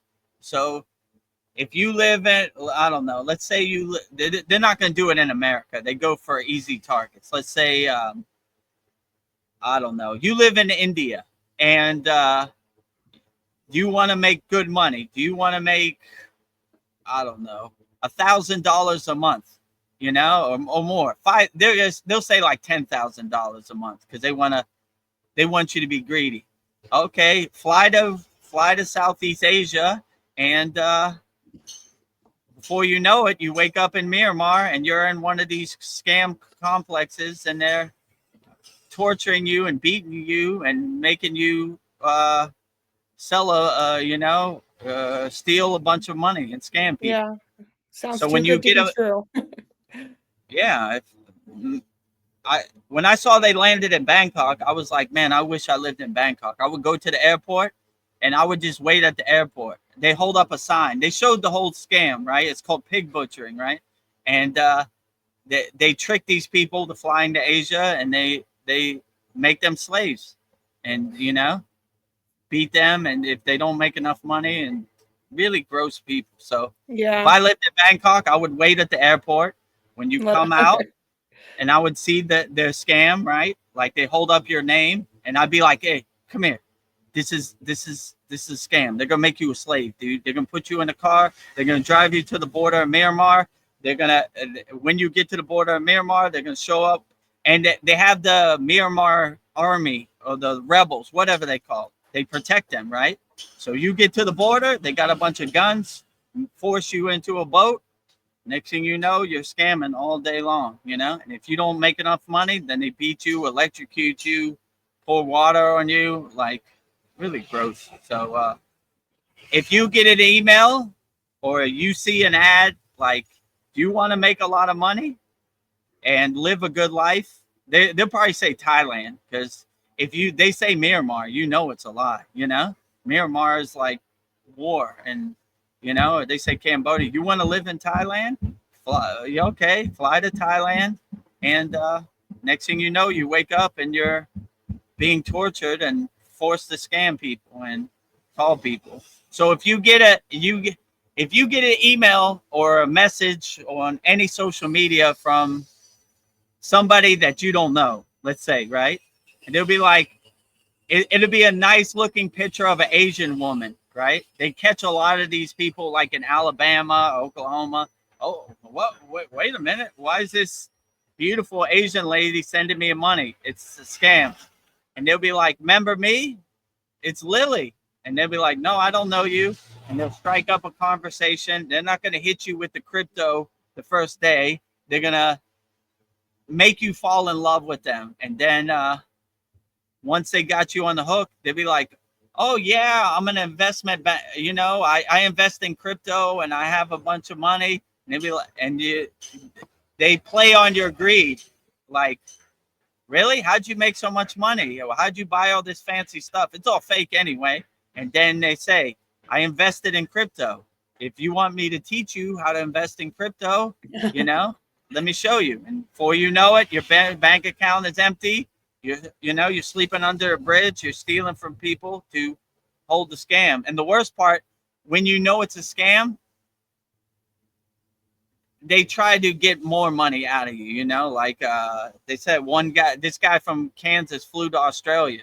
Okay, yeah, give me my money back. So if it sounds too good to be true, it is too good to be true. So if public service announcement, anybody contacts you on any social media that you don't know, scam. Tell them they're scammer too. It's so gross. They call it pig butchering, which means they fatten the hog. And when the hog is fat, they kill it, Yeah. So gross. So don't do it, And you don't want to wake up in torn Myanmar being electrocuted and tortured, because you didn't sell it. You didn't convince enough people to invest in crypto. Yeah. Or, whatever. So whatever the scam is. I mean, yeah, I was actually watching this now. I wanted to know how it worked. And so they were calling it, right now is the golden age of scam, right? They're scamming, everybody's scamming, I mean, I don't even want to give my credit card to Walmart now. Yeah. So many scams out there, you don't know what's real. And they make these websites look like it's real. Like it'll look like a Coinbase website or whatever, So don't fall for the trap, Death, to all these pig butchers, all these Chinese mafia and Cambodia and Myanmar. Losers, loser, you are a loser. You out there, pig butcher, gross, leave people alone. Stop stealing money, stop scamming. I'm ashamed of you out there.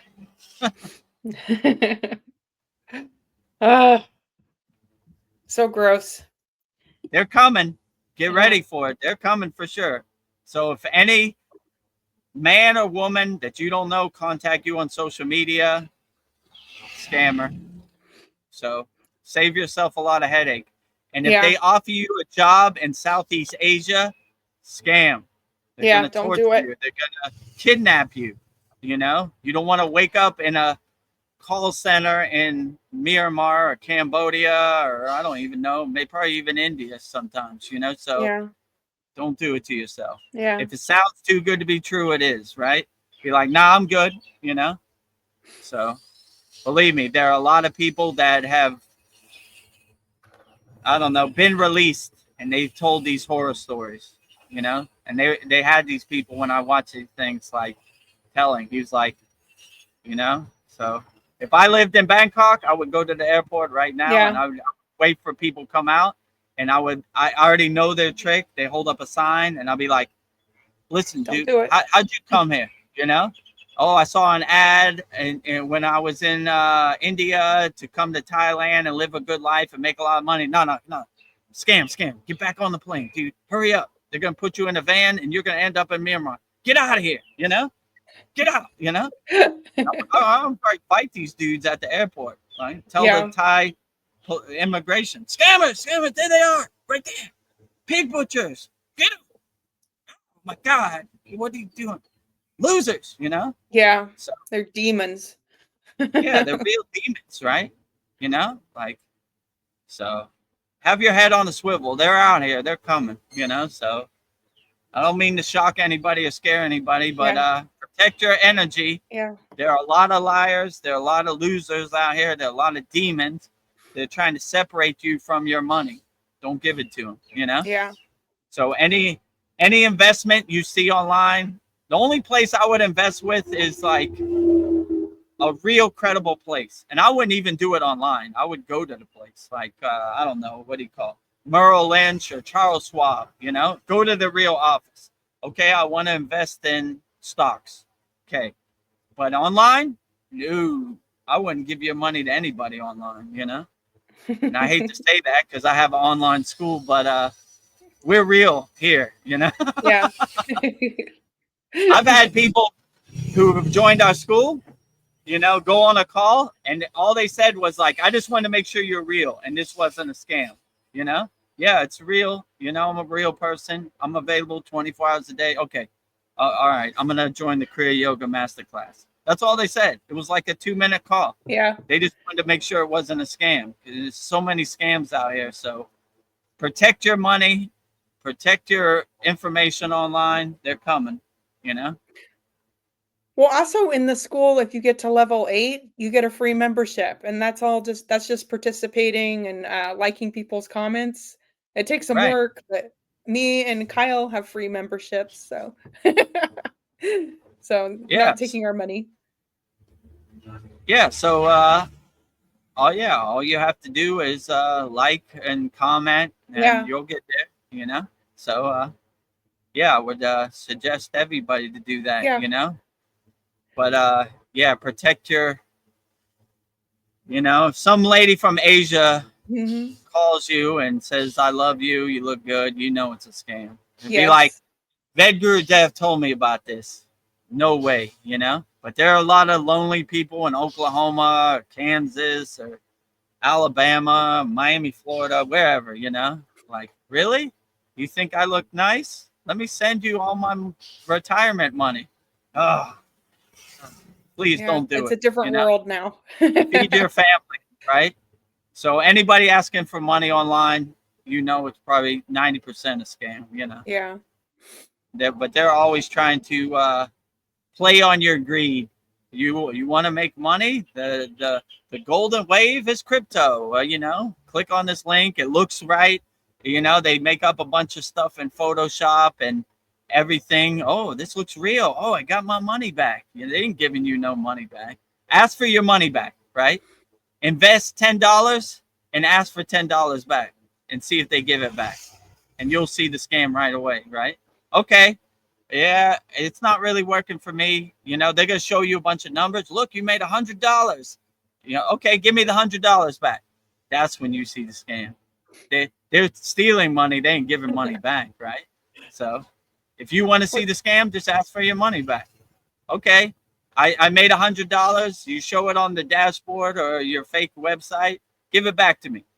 Put it back in my bank account. Wait a minute. We got to pay. Oh, scam. Yeah.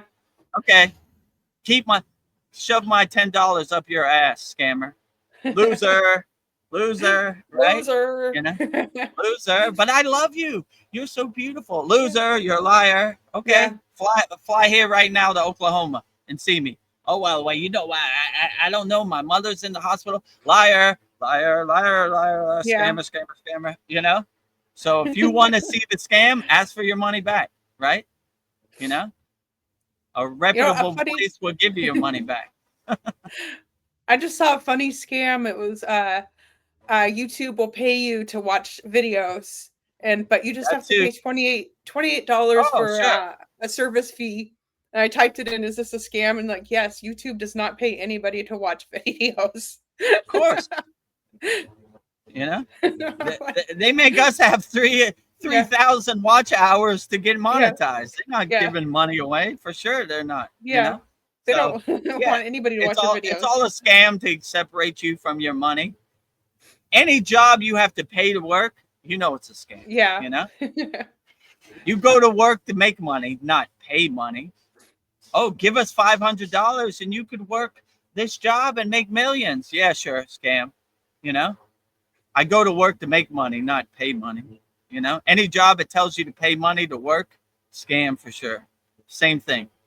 Pay $28 and you'll get paid to watch YouTube videos. Yeah, sure. Yeah, that's the easiest job that doesn't exist. Good scammer, right? Yeah. And they think, most people think like, I watch YouTube videos all day long. Oh, I'm going to be rich. I'm qualified. I'm qualified. I'm going to be rich. Yeah. Tell them to pay you money and you'll see the scam right away. That's when the scam unfolds. And that's when they'll block you, right? End transmission. Okay. I watched a million YouTube videos today. I made $500. Give me my $500. Well, wait a minute. Now they're gonna make up some BS and scam and transmission. They'll block you, and when they block you, it's like the trash taking itself out. Yes. Magic. Good. Like good. Okay. You got me. You got my $28. Goodbye, scammer. And I'm gonna let everybody know. That's what I'm doing on here. Yeah. Everybody who watches this now and later, see the pieces on the chessboard, the scam in play, right? And tell them scammer. So anytime magically some girl will send me a message on WhatsApp app I've never heard of, I send a scammer, block. Yeah. Liar. And these aren't even real people. That's not even their picture. They were showing a good-looking Asian girl who was like a model in New York City. And she even posted on her Instagram, I never have asked anybody for crypto ever. It's a scam. They're using my picture, using my identity to steal your money. It's a scam, So I would say anything crypto, don't do it. Unless you're going to, I wouldn't even go to Coinbase. I would go to like a real physical place, like let's say like, I don't know, Merrill Lynch or Charles Schwab. Go there in person, nothing online. Definitely no crypto. That's where they deal. Everything crypto is pretty much a scam, so protect yourself out there. Yeah. Protect your retirement fund. And if a beautiful Asian lady sends you a message that you've never contacted or heard of, be like, there it is. VEDGURUDEV told me. There's the red flag. Send them a message back. Scammer. Block. I block you. Liar. Yeah. Imagine you're a model in New York City and you're like, why did you steal my money? I invested when you told me to invest in crypto. We're like, who are you? I don't know you. You're right. Like, she posted on her Instagram. I never have asked anybody for crypto, Yeah. It's a scam. You got taken for a ride, So don't get taken for a ride. I mean, the world is hard enough and It's hard enough to pay your bills without losing your whole retirement fund, you know? Yeah. Don't do it to yourself, you know? Imagine you're a farmer and you bust your ass all day farming and some jackass at the bank stole all your money. Gross. Yeah. Terrible. You're like, all right, I'm going to retire. I'm going to be on Easy Street. We got bad news for you. That jackass at the bank just sent all your money to the scammers in Cambodia or Myanmar. Damn it. You know? Yeah. Gross. I killed myself my whole life and goodbye, my life savings. You know? Bye. Now, speaking of ugliness, J. Clo says what the elites think. They think we're stupid. Like, yeah. Well, what do the elites think? I mean, I just went into it, but yeah, the elites think we're sheep. They think we're slaves. We're stupid. We work for them. You know, they think all this, right? They think we're stupid. We don't have the right discernment and the right discrimination to make our own decisions. They think we're just sheep regurgitators, right? They'll tell us what the world is. And when you become self-realized, you see the Wizard of Oz behind the curtain. So they think we're stupid. You know, Paul talked about this before. They can't tell us about aliens because we're so stupid we'll jump out the window. So they basically tell on themselves what they think of us. They think we're sheep, losers, we're idiots, you know, we're morons, you know, like all of the above. That's what they think, you know, slaves. Let me tell you a story about what's going on in the world. That's the 7 o'clock nightly news, you know. They hope you're so tired from working a 9 to 5 that all you do is go regurgitate their narrative. Their narrative becomes your narrative, you know. But when the elites say go right, I go left. I say, liars are going to tell lies. There they are, the devils. Let me tell you a story about what's going on in Israel. Liar. Liar. If you have the affirmation, how does it serve me in the present moment? It dissolves all their lies, the elites, right? It's like butter in the sun, like I said before, right? Oh, well, you know there's a virus out there. Oh, my God, I should be scared. I should hide under the bed. But if you don't care about it, it dissolves their fear-based propaganda, their psyops. So, yeah, if you have the affirmation of how does this serve me in the present moment, you kill their whole narrative. Okay, well, you should be scared of the war in the Middle East, and it's going to be World War III. Let me go outside, look up in the sky. No airplanes, no bombs, no fire. Ghost story, lies. You know, they're going to lie to you. It's a constant attack on your consciousness, but have your shield up. When their meteors hit your atmosphere, dissolve on impact. Yeah, sure. That doesn't serve me in the present moment. Well, what do you think about this virus out here? Doesn't serve me in the present moment. I feel good. I feel happy. You know, what virus? It doesn't exist in my universe. So, yeah, who cares what the elite thinks? The slave master? I don't care anything what the slave master thinks, you know? Like, loser. The slave master is a loser. Oh, you're elite. Oh, I got a Lamborghini. Yeah, but you pushed a young child in front of a car. You're a loser. You're a loser with a car. You're a nonstop loser. No matter what you do, you're a loser. So what the elite think, who cares? They're losers. They're devils. They're evil. They're scammers. They're liars. They're cheaters, you know? I don't care. I like what Veronica said in one of the sad songs. She said, all these people with money have a bunch of flowers and a great looking garden in front of their house. I say, yeah, behind closed doors, they hurt children. They steal. They're scammers. They're liars. They're cheaters. They're still losers. They're losers with some flowers. If I was a flower, I'd be like, get me out of here. I don't like the energy around these losers, you know? Losers, you know? What kind of karma do I have where I have to be in a flower garden with a bunch of losers, you know? Beautiful flowers, but ugly soul, you know, lower frequency, lower instincts, you know.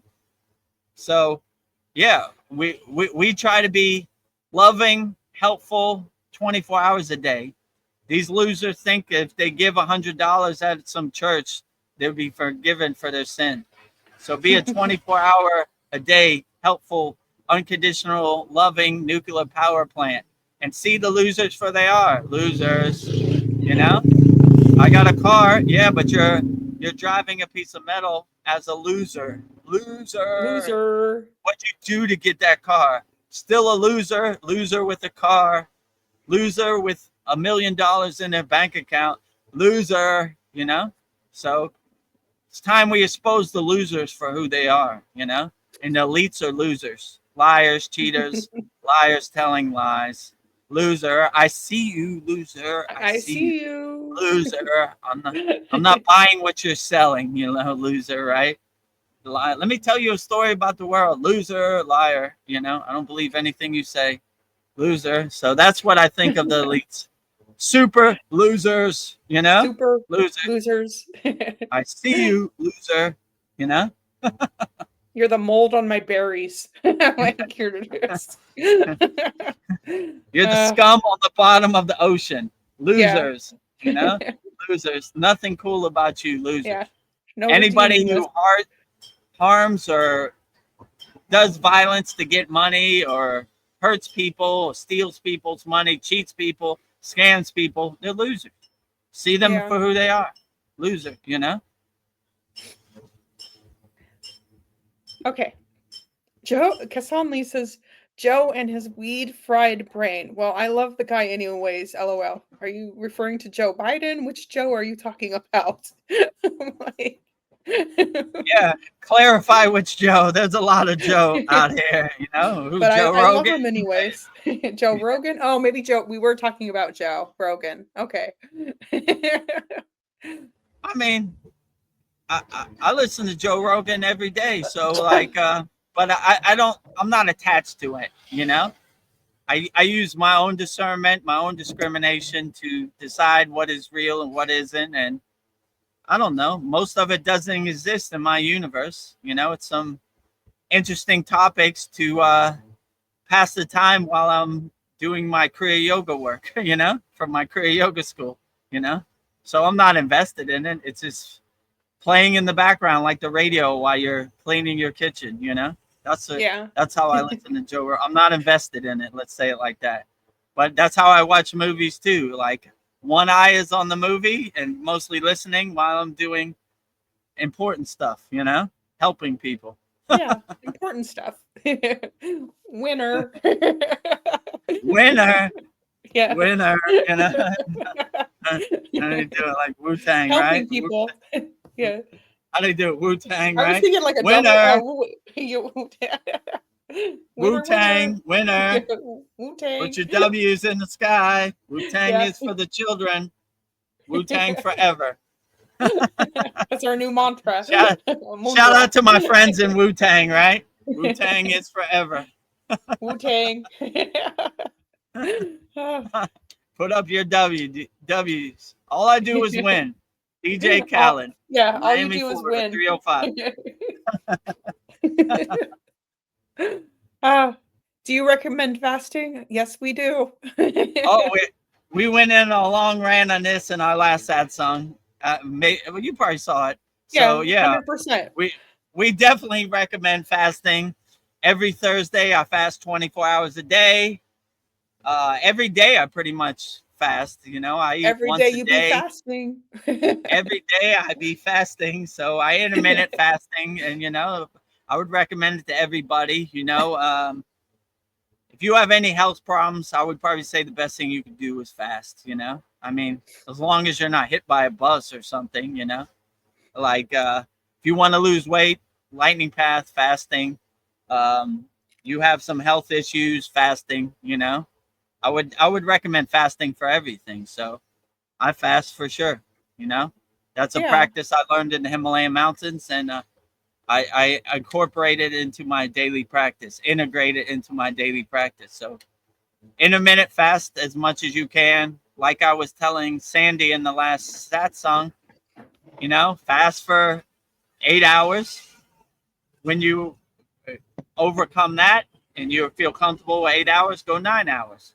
Just work your way up, you know. Rome was not built in a day, so just work your way up. If you fast 12 hours and you don't feel uncomfortable, go back to 11 where you felt comfortable and work your way up to fasting, you know. So I would probably say the goal is 18 hours intermittent fasting. You know, if you can get there, you're cool. You don't have to Yeah. be a yogic superhero fast like Like VEDAGURUDEV VEDAGURUDEV. 5 days indirectly. You know, crossing the limit of being petrified. I would just say, yeah, if you could have maintain a practice of 18 hours a day fasting, you're great. You know, you're golden. You're going to lose weight. You're going to feel good, everything. And when you fast, you kind of flush your body. You flush everything out your body. You purify your body, which is good, you know. So get all that junk out. I know when I started fasting and I started applying these yogic kriyas to purify and cleanse your digestive tract, the people in my Kriya Yoga Masterclass know what I'm talking about. Yeah. I swear to God, when I first did that, man, I have never used the Cleaned it all bathroom out. so much. But anaconda, let's say it like that. You Yeah. know, I was holding Clean on your to a lot pipes. of stuff. I needed to let go. So definitely purify and treat your digestive tract good. You know. Yes. Highly recommend it. Okay. Now, oh, Andromeda, aka Mariana, says hello, beautiful Veronica and dear Vedgurudev. Well, hello, beautiful Hello, Mariana. beautiful Mariana. Yeah. Glad to have your energy here, as always. We Yes. appreciate you always sending love and healing energy your way. Yeah. Whatever you're going through, we'll help you overcome it. J. Chloe wants to know, do you recommend I give up meat on my spiritual journey? I mean, that's a personal choice you have to make, you know? I mean, I wouldn't say it's necessary. If you enjoy meat, enjoy it, you know? You know, you don't have to be a vegetarian, you know, on the spiritual path. Yeah. It helps some people, but what you want to do, you want to raise your consciousness so high that you're unaffected by anything. So be like Neem Karoli Baba. I'll tell you a story. Ram Dass had some LSD pills, right? And Neem Karoli Baba, who I resonate with, Sri Ram Jai Hanuman, you know, he said, "What is that in your hand, Ram Dass?" He said, "Medicine." And before he could say anything, he snatched it up, threw it in his mouth. And he was like, "Oh my God, I just killed my guru. I just killed my Baba." He just swallowed 20 LSD pills. No one could survive that. But he was untouched and untainted, unaffected. Nothing happened. And Ram Dass couldn't believe it. So if you eat meat or you don't eat meat, long as your consciousness is such a high level, you'll be unaffected by anything. So if you enjoy meat, enjoy it. You know, why not? Don't beat yourself up about it. Regardless if you eat meat or not, it doesn't define your soul or who you are as a yogi. It doesn't make you less of a yogi because you eat meat, you know? So I wouldn't be a rigid, strict yogi, you know, me included. I don't eat too much meat, but if you have a tasty steak in front of me, I'm gonna eat it. You know, it's a blessing. So yeah, don't be a food Nazi. You know, it doesn't define your inner work. Let's say it like that. You know, so if you eat meat, it's perfectly fine. You know, I know that's not the traditional yogic answer. They're gonna say all veg, all Yeah. vegetarian, but Shame you. no shame here. Don't be a Yeah. food Nazi. Do whatever makes you happy. If you eat meat, enjoy it. If you eat lettuce, enjoy it, you know? So I would say, in my perspective, just have your inner work to such a high level that no matter what you do, if you enjoy some Skittles today, it doesn't affect you. Same like Ram Dass, you know? If his inner work, his higher consciousness was to such a high level that 20 LSD pills couldn't affect him. And that's the state you want to be in, where you're unaffected by anything, you know? You're unaffected by social media, mainstream media. You're unaffected by Skittles, meat, birthday cake. No matter what you put in, you're unaffected. You're leading with your soul. Your soul is to such a high degree, to such a higher awareness, a higher consciousness that if you eat some steak or some meat, you're it doesn't define you as a yogi. You're still self-realized. Let's say it like that. Yeah. So I wouldn't be a food Nazi. Just do whatever you feel is right for you. You are the king of your castle, queen of your castle, and you make the decisions because you are in control of your universe. So if you have meat in your universe, enjoy it. If you don't have meat in your universe, enjoy it too, you know? So I don't want to be a food Nazi, you know? I like when they say in the yogic text or the Kriya yoga text that Babaji doesn't eat food, but because he's a light being and an enlightened ascended master, right? But if you offer Babaji food, he'll eat it. You know, he doesn't need it, but as a sign of good faith, he'll eat it, you know? So, yeah, I would just say do whatever you feel. And that's the best way to live your life. So don't be ashamed if you eat meat. Enjoy it, you know? Where was I? Oh, you just answered J. Clo's question. He said, I grew up on Big Macs. Yeah, me too. And I always had a 6-pack of Pepsi in my fridge. So, yeah, Me okay. too. Like before I got on the spiritual path, I used to be a DJ, right? And my mind tricked me into thinking to stay up all night to DJ, I needed a liter of Coke or Pepsi, whatever. And I used to drink it. So I treated my body like an amusement park. I understand where you're coming from, J. Clo. I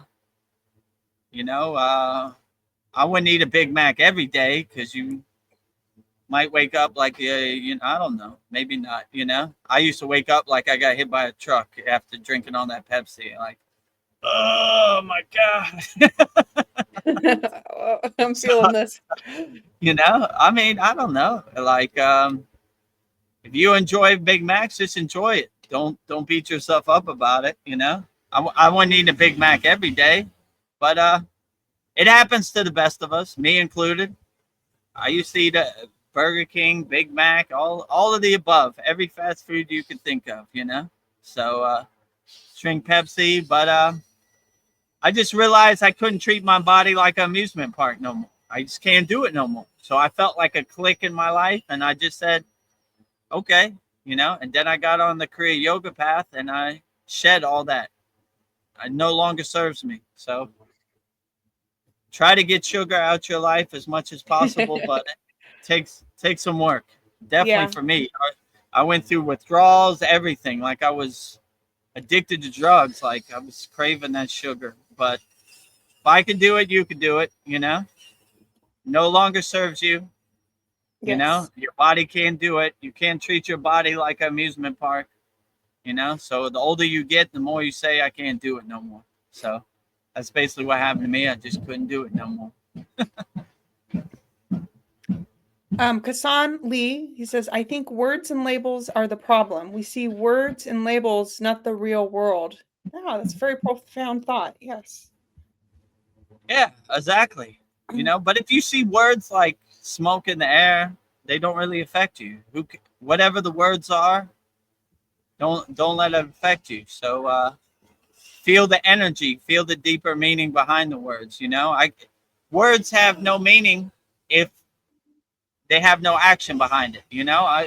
I could say I'm the king of the universe. It doesn't mean anything because I don't have the action to prove it or back it up. So, if you just see words for some smoke in the air, and you look at people's actions, not their words, then you'll be able to shed a lot. You'll see all the people for their fake stories, right? There are a lot of good storytellers out here. Yeah. I have a solid gold airplane. Okay, show it to me. Well, it's in the shop. Yeah, sure. Yeah. Words in the smoke in the air. No action. Now, if you show me a solid gold airplane, and I can physically touch it, maybe you do have that. Yeah, you brought But the receipts. most of the people don't bring the receipts, that's for sure. Yeah. They're good storytellers, you know, and they want you to attach to their story, and they believe their own BS and they regurgitate their own BS, you know. And when you don't believe their BS and you call them on their BS, they get angry and they want to fight you, you know. So stay away from those people, you know. Well, this is a two-part question, so bear with me. When you mentioned taking a picture in the Himalayas, did you mean a mental picture where you can strongly recall the memory? The above question is not from me. It's from my partner, Jason, who is on my laptop watching along. Double trouble tonight. Okay, welcome, Double Trouble. Yeah, so I took thousands of physical pictures. Like if you join our Kriya Yoga Masterclass, every Saturday I put a new picture of me in the Himalayan mountains. So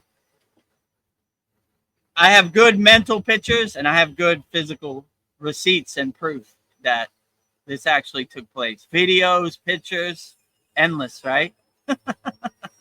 So I have all the receipts and everything. Actually, let's play the guru video so you yeah, can actually good see idea. the video and you could see me in the Himalayan mountains with my guru and in real time, and me taking a dip in the Himalayan sacred lake, Satupan Lake, you know, the elements, all the rocks, everything. So yeah, I have receipts to back it up, and Okay. I'll let you decide whether it's real or not.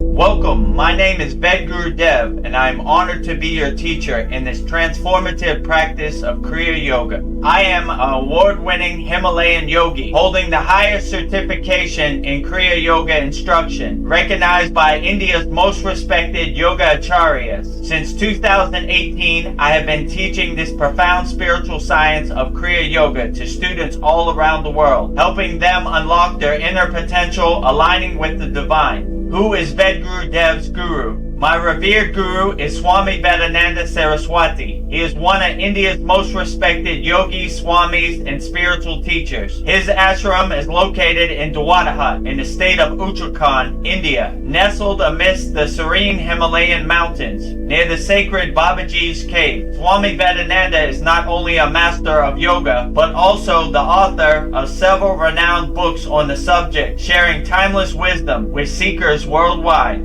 His teachings have profoundly shaped my spiritual journey and deepened my understanding of Kriya Yoga. What is VEDAGURUDEV'S lineage? Parampara. My practice and teachings are rooted in an unbroken lineage of Parampara, which signifies the uninterrupted transmission of Kriya Yoga knowledge, techniques, and values from one generation to the next. This Siddha tradition, known as Siddhanta, ensures the teachings remain pure and potent while adapting to the needs of the times. It is through this lineage that I not only learned the sacred techniques of Kriya Yoga, but I also absorbed the wisdom, energy, and the transformative power of the tradition directly from my beloved Sadguru Deva, Maha Avatar Babaji Nagaraj, the immortal fountainhead of Kriya Yoga. Why the name VEDAGURUDEV? The spiritual name VEDAGURUDEV was given to me by my guru as a part of sacred initiation called Name Diksha during a profound experience in the Himalayan caves near Satupan Tau Lake in Barinac, India. What is Name Diksha? Name Diksha is a sacred initiation where my guru bestowed a spiritual name upon me, VEDAGURUDEV. My name symbolizes a new spiritual identity, marking the commitment to the spiritual path, my alignment with higher truths. My guru intuitively chose the name VEDAGURUDEV based on my energy, potential, and inner nature.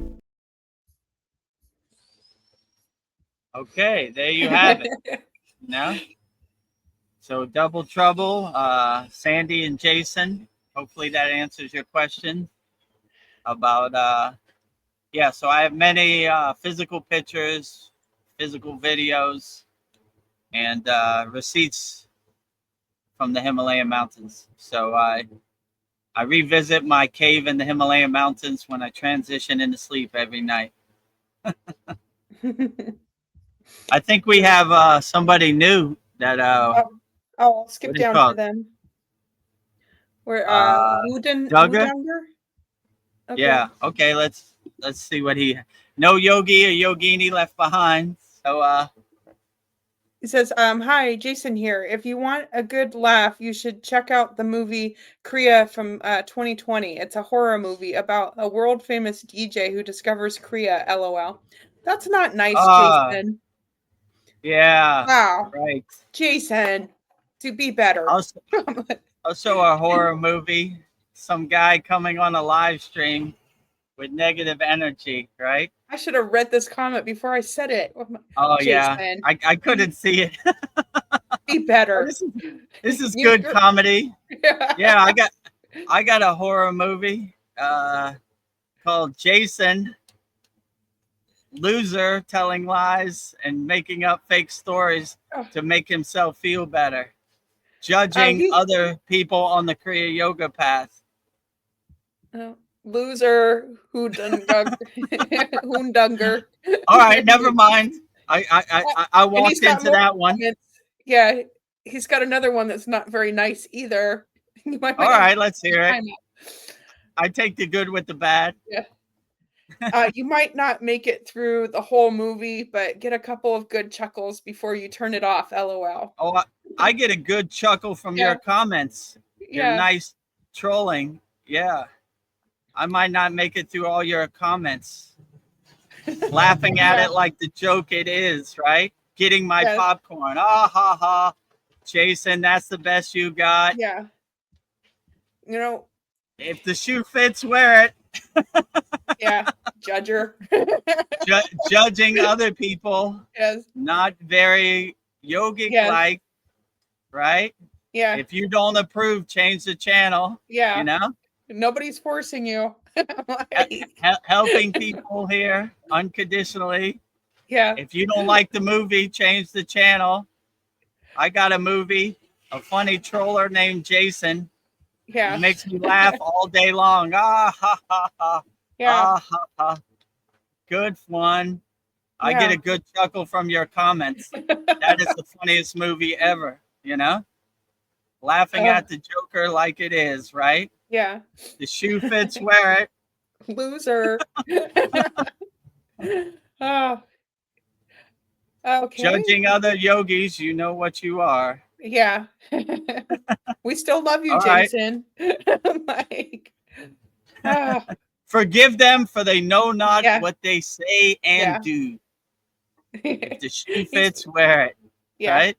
You're like one of those monkeys on the Superman movie. Exactly, right? They know how to give it, but they don't know how to take it. So instead of judging other people, go in your bathroom, look in the mirror, self-observe yourself. Why am I so offended by VEDAGURUDEV helping people? I need to be better. Yeah, be better. Loser. I'm not even mad, Jason. Have a good night. I'm not mad either. I'm getting a good chuckle. You're right. I get the best chuckle ever, right?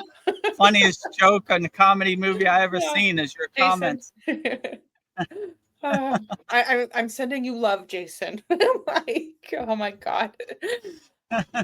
Suddenly, yes.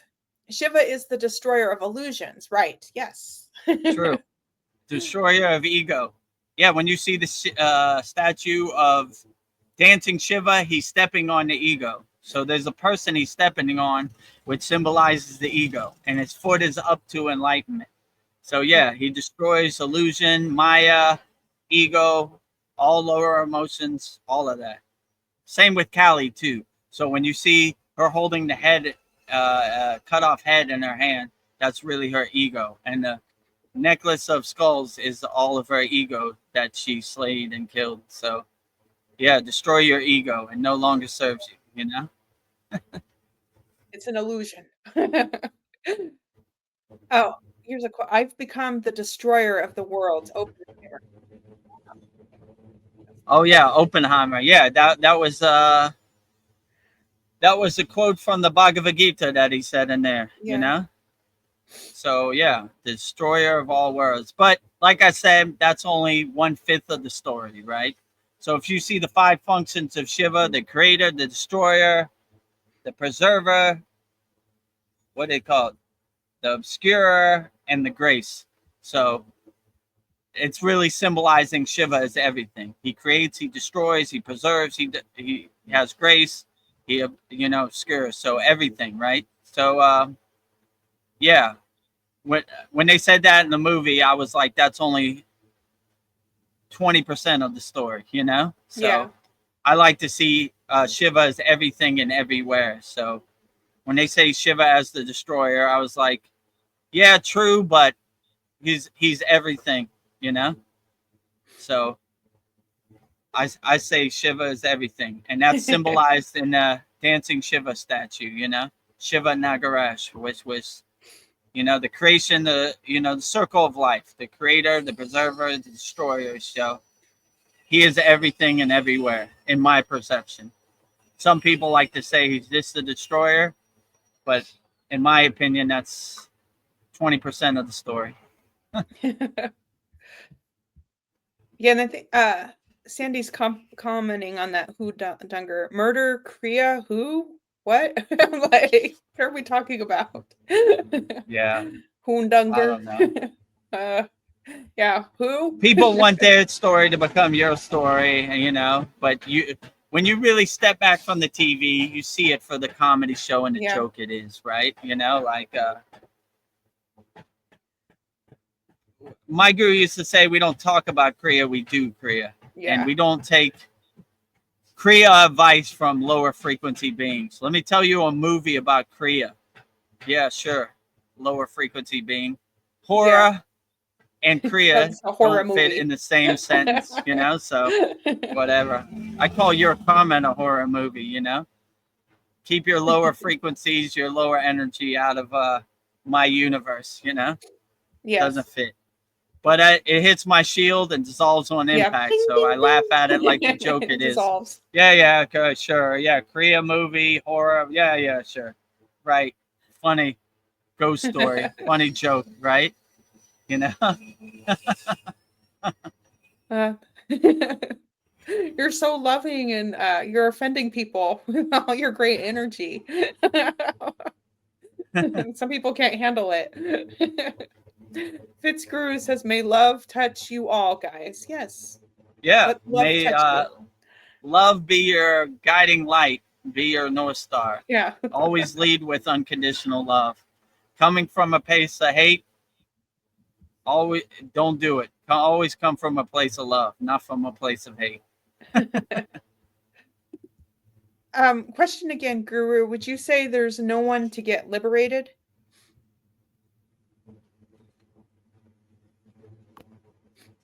True. It depends who you ask. In the Maya traditional yogic sense, they would say it's all Maya, including liberation. So they have the more stricter, rigid, hardcore approach where even Maya is delusion, right? So it depends which path you subscribe to, If you subscribe to the less higher consciousness approach, I would say it's a good place to start from, Most of those yogis who have said the whole world is Maya, everything is Maya, they've done a lot of inner work and they've came to that conclusion, So if you're starting off in the physical world, I would start off with some different perspective because it took them a while many years to get to that place. So I would say to be liberated, start off slow, I'm not going to attach to no social media. I'm not going to attach to no comments in the YouTube chat. I'm not going to attach to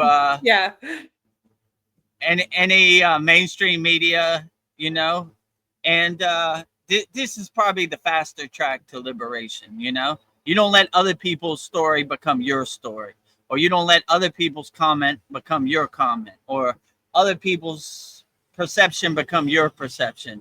So you start shedding all this, and you start realizing higher truth, and this would be more the lightning path. You stop caring what other people think, right? So it's a good practice to liberate yourself by not caring what other people think and realizing you are in control. You are the king of your castle. You're the queen of your castle, and you govern it accordingly, right? And things that don't exist in your universe, you let it go, right? So negative comments, negative emotions, lower instincts have no place in my universe. So they hit my atmosphere, they hit my shield and dissolve on impact. So if you can have that kind of mindset of, like I said before, if no one pays you money or no one is in your family, they really don't matter in your universe. So this would probably be my best advice to liberate it faster. But you could try to make sense of dual or non-dual or oneness. It's going to take a little longer to sort through this. I would just say do what serves you in the present moment, and what other people think really doesn't matter. And you'll be on the fast track to moksha and liberation because you won't care. You know, whatever anybody else thinks, I don't care. You know, it doesn't serve me in the present moment. Yeah. So you'll be able to take out a lot of trash that way. Let's just say it like that, and be more liberated. Like, why do I need to know what Donald Trump ate for dinner last night? Don't. Trash can. Yeah. You know, why do I need to know what Kim Kardashian wore to the Grammys? I don't. Trash can. So you start cleaning your clothes, sorting, you know, cleaning your house, sweeping up all the dust and seeing what serves you and what doesn't serve you. And you start throwing all those rocks out of your backpack that are weighing you down, you know? So be a free bird, you know? Don't be in no one's box. Don't be in no one's cage. And you'll be pretty liberated. And don't let no one affect you. So as you see in the comments, what other people say doesn't affect me. Dissolve on impact. Butter in the sun. Ha ha ha. Ha ha ha. Good one. Yeah. Yeah. I got a comedy movie named Jason, you know? So yeah. I'm laughing. You just start laughing at people like the joke they are, you know? Yeah. So I'm turning you off, Hundaga, whatever your name is. yeah. Change the channel. Yeah. Kasan Lee says farming your organs would be illegal, Veronica. Yes, but doesn't mean it's not happening. And I know in labs, tissue is being grown and animals have been cloned. I don't know, humans might be cloned. Like, I hope it's illegal. Anybody who does that is a loser, you know? No farming organs, no hurting people, no harming people, no death, no destruction, no scamming, no cheating, none of that. We don't need none of that. So yeah, I hope they arrest people who do hurt people just to get a few dollars. Gross losers, you know? Yeah. Oh, Kasan Lee says, by the way, sorry about me flipping off on that yogini the other day. It was so childish of me. Oh, that's okay. Don't worry. We forgive you. You know, it's okay. I don't even, which I think Shiva Angi. I think Shiva Angi. That was a while ago. That's water under the bridge, you know? Don't worry about it. Don't beat yourself up about it. Just always come from a place of love, not from a place of hate. You can never go wrong having that as your affirmation, you know? Yeah. So not everybody is going to agree with me, but it's perfectly fine. Just living my truth, you know? So, yeah, always come from a place of love, not from hate. You'll be all right, you know? And he says, please tell her I said sorry if you can, Veronica. I'll let her know. Thank you. Oh, yeah, we appreciate that. Sorry. You know, it's good to self-observe yourself, pivot, change course, and change direction, you know, and adjust, be light on your toes, you know. I have a practice where I look at myself in the mirror and I said, I wasn't too happy about that. Maybe I Yeah. could have handled Jason's comments better, but tomorrow's a new day. Yeah. Wipe the I'm slate clean learning. and be better tomorrow. Yeah. Uh, all right. I'm a house under construction. They I'm set me building. up because I saw comments. I was like, I don't know who that is. And then but I can't see the comment because there's a glare, Yeah. from the light right here. And I stepped right into it myself. I did too. I usually read the comment before I say it, and I'm just like, oh, Yeah. this is not positive. That's probably a good thing. I'm going to be like, Veronica, can you moderate this comment? I see a new person, but I can't see what it says. I just, No, it's I'm like, okay. I step into it. It's a Yeah. learning experience. yeah, you're entitled to your opinions. It's okay. But you see, we answer all questions wholeheartedly. So, when we were talking about money and being scammed, Kasan Lee brings up the reference, The Wolf of Wall Street. Yes. yeah, that too. They're out here. They're playing on your greed. Your ego, right? Like, yeah, I'm rich. You could be rich too. They're rich by separating you from your money and selling you a dream. So, like I said, the best way to avoid that, ask for your money back. And invest light. Invest $10 and ask for it back. If they don't give it back, scam, Yeah. Don't be like this stupid bank guy in Kansas who invested not only his money, but all the hardworking farmers around him. It's a good lesson learned. Yeah. They're out Sounds here. too good to be true. It probably is. So if a beautiful Asian woman who you don't know sends you a message like, hey, how you doing today? Yeah. You'd be like, do I know you? Oh, yeah. No, I thought you were somebody else. Scam. Have you had beautiful women message you before? Yeah. If it's too good to be true, it probably is, right? If you're a old bald-headed guy in Oklahoma and some beautiful Asian woman magically sends you a message, scam, trying to steal you. And if they say anything about crypto, anything, scam for sure.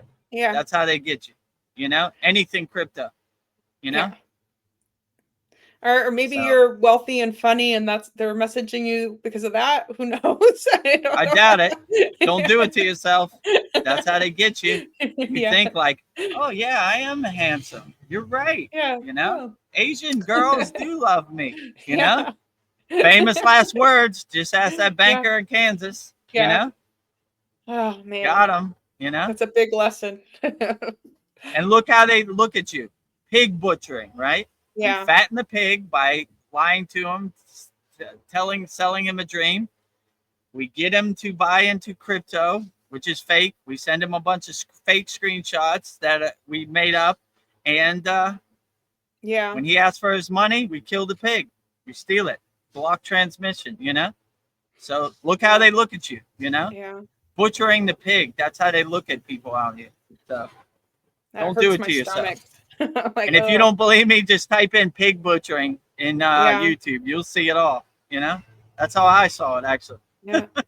The more you know. And if someone from Asia offers you a job, it's too good to be true. Don't do it. You're going to wake up in a jail cell in Myanmar, and you're going to wish you never did. So Kasan Lee protect is wise. yourself out here.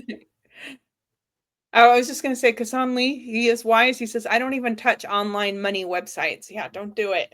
I agree with you, Yeah, I agree with you, If you need something from Walmart, buy it physically. Go there and buy it. You can't be scammed, So, and any crypto or any investment online, I wouldn't do it, If you want to invest in stocks, go to a broker or something, Go to like Merrill Lynch, physical building, I don't trust none of these people out here, Yeah.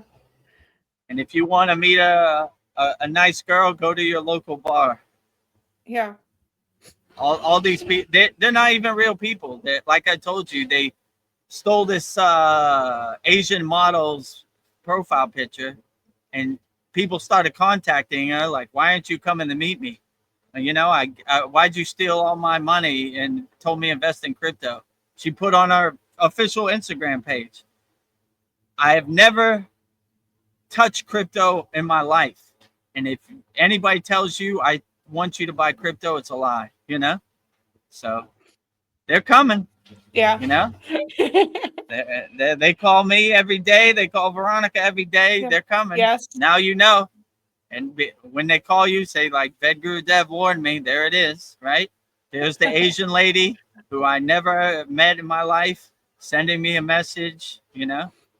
Oh, They're not going to ask for money right away. They're going to try to fatten you up. They're fattening the pig. Oh, you're so handsome. How did I get so lucky to meet such a nice man? Blah, blah, blah, blah, blah. Build up your Oh, ego. look at me. I don't need your money. I'm rich. Oh, how did you get so rich? I invested in crypto. Let me show you. Goodbye. Yeah. You just said the magic words. Right? You fell for the trick, right? 3-card Monty. They got you. Also, if you want to meet a nice girl or boy, you can go to our Soul Lender. Oh, yeah, that too. I forgot about that. Yeah, so go to soullender.com. It's on the screen. Yeah. And we have over 800 like-minded Kriya yogis and yoginis from all around the world practicing Kriya yoga. So you go up to the top. There's a tab that says map. You click on that, you'll see location pins from all of our members. And if you see somebody in your area, connect with them. Maybe practice yoga. Maybe there's a romantic connection. Who knows? Yeah. Try it out. It's 100% free, so you ain't got nothing to lose, you know? Soullender.com, and it's also free kriyayoga.com. So we have some beginner mini courses to get you started, you know, on your way and give you some framework who I am, what is Kriya Yoga, and give you some good practices to integrate into your daily life. So, yeah, soullender.com, freekriyayoga.com. Maybe you never know. Maybe you meet your twin flame, your soulmate in your area. Yeah. Or a good friend. It's rough out on these streets. So. It's rough out on these streets, you know? Definitely. Well, a confirmation, he was talking about Joe Rogan. You were right. Not Joe Biden. Yeah. There are a lot of Joes out here. Be more specific, you know? Joe Biden, Joe Rogan, man. Yeah. I don't know. Joe maybe, Blow. Yeah. Joe Blow. Sandy says, okay, weed is a medicine. And for many, it doesn't fry the brain. It frees the soul. For decades, I believe the government propaganda against it. Grateful that changed. Yeah. Yeah. I mean, use in moderation. If it helps you and gives you some clarity and helps calm you and relieves the stress and tension, why not? You know, some people need that extra external thing to help them, you know? I mean, you be the judge. You do what's best for you in your life. Use your own discrimination and your own discernment. So it's not one size fits all. You know, some people have bad effects from smoking marijuana. You know, some people have good. I mean, you decide which one is best for you. So I wouldn't say one size fits all, you know? Maybe Joe Rogan isn't fried from all the weed he smokes. Maybe it gives him mental clarity. I don't know, you know? Yeah. Do what's best for you, I would say. It's not one size fits all. Kasan Lee says, trying to get enlightened is like trying to grasp a wisp of smoke with a phantom hand. Quote by Alan Watts. That's a good. Yeah, Alan Watts knows what he's talking about. So my guru used to say that trying to reach the higher states of samadhi and enlightenment is like trying to hold water in your hand, you know? It's like it eventually drips out. So you start off slow with 5 minutes, a glimpse into samadhi, then you kind of try to maintain it and make it a permanent state. So this takes a little bit of practice, but it's possible. You just got to do your inner work, go inside you as you let go of all the distractions so they don't follow you. Try to overcome your monkey mind. And if I could do it, you could definitely do it, Kasan Lee. So, yeah, I agree with you. in the Kriya Yoga path, we don't really talk about enlightenment too much. It's just a state that you attain by doing your inner work, you know? So I very rarely enlightenment was talked about with the higher ascended masters and, you know, the yogis. It's just some place, it's a state you reach. And when you reach enlightenment, it's a state of emptiness where you don't realize anything. So if you told me I reached enlightenment, I wouldn't even know what enlightenment was, because there's no identities in there, you know? It's just you alone with yourself, which is a beautiful place. So yeah, trying to grasp enlightenment, yeah, is like I said, trying to capture smoke. But my guru would say trying to hold water in your hand. So it's basically the same thing. I wouldn't worry about it. I wouldn't try to define it. I would do your inner work, and you're gonna reach there eventually anyway, right? You know? So Okay. Sandy says it's actually a real movie. That's a real movie. I know this comment was 20 minutes ago, so I don't know what that comment's a reference to. Do you remember? What's a real are you movie? talking about the troll? You said Oh, Kriya movie. Superman. Yeah. Okay. Well, I feel shame for somebody who made a horror movie named Kriya. Yeah. Nothing horror about it in my universe, you know? Yeah. I think he thought he was being funny. He was just being stupid. Like, do better. Yeah. It's okay. Yeah. I no. I'm maybe. still laughing about it. Mary Anna, she says, "Oh, here we have a troll. Prepare your popcorn, folks. LOL. Yeah, get your popcorn." Oh yeah. Oh, I got my popcorn. I'm ready for the comedy show. Kramer's coming through that door every episode of Seinfeld, so there's always one, you know? That's not I a see troll. there's Oh. What? Go ahead. Oh, I was just reading Sandy's comment. It's like, that's not a troll, that's my partner, a real movie that you can look up. What? I don't know what that means. Okay. Okay. I'm slow. Well, oh, Marianne is saying it like, well, it wasn't a nice comment. No, it was not. Like, okay. And Dream Tooth says, okay, Sandy. Yeah. Oh. Oh, Sandy says, respectfully disagree, Andromeda. We found it so weird that movie actually exists. So crazy, guys. Oh, is there a movie that? What was that guy's comment? Well, maybe there is a movie. if there's a movie called Kriya that's a horror movie, then Oh. I feel shame for them. Our beautiful lineage and Parampara, they taint with some mud and some the Kriya yoga, the Kriyas and the Kriya yoga practice is meant to uplift you, not lower you. So I would hope that I don't know, maybe it's referring something not on the yogic path. Oh, I guess it is a real movie. It's called Kriya 2020. It's a nightmare odyssey of a young DJ named Neil, who is picked up one fateful night by the beautiful Satira, only to be thrust into. What the hell? It's telling my life story. I thought this guy was trolling me. Yeah, because you're a DJ. You were a DJ in your past life. Whoa. Okay. Maybe these we lower were too harsh to judge. Frequency beings are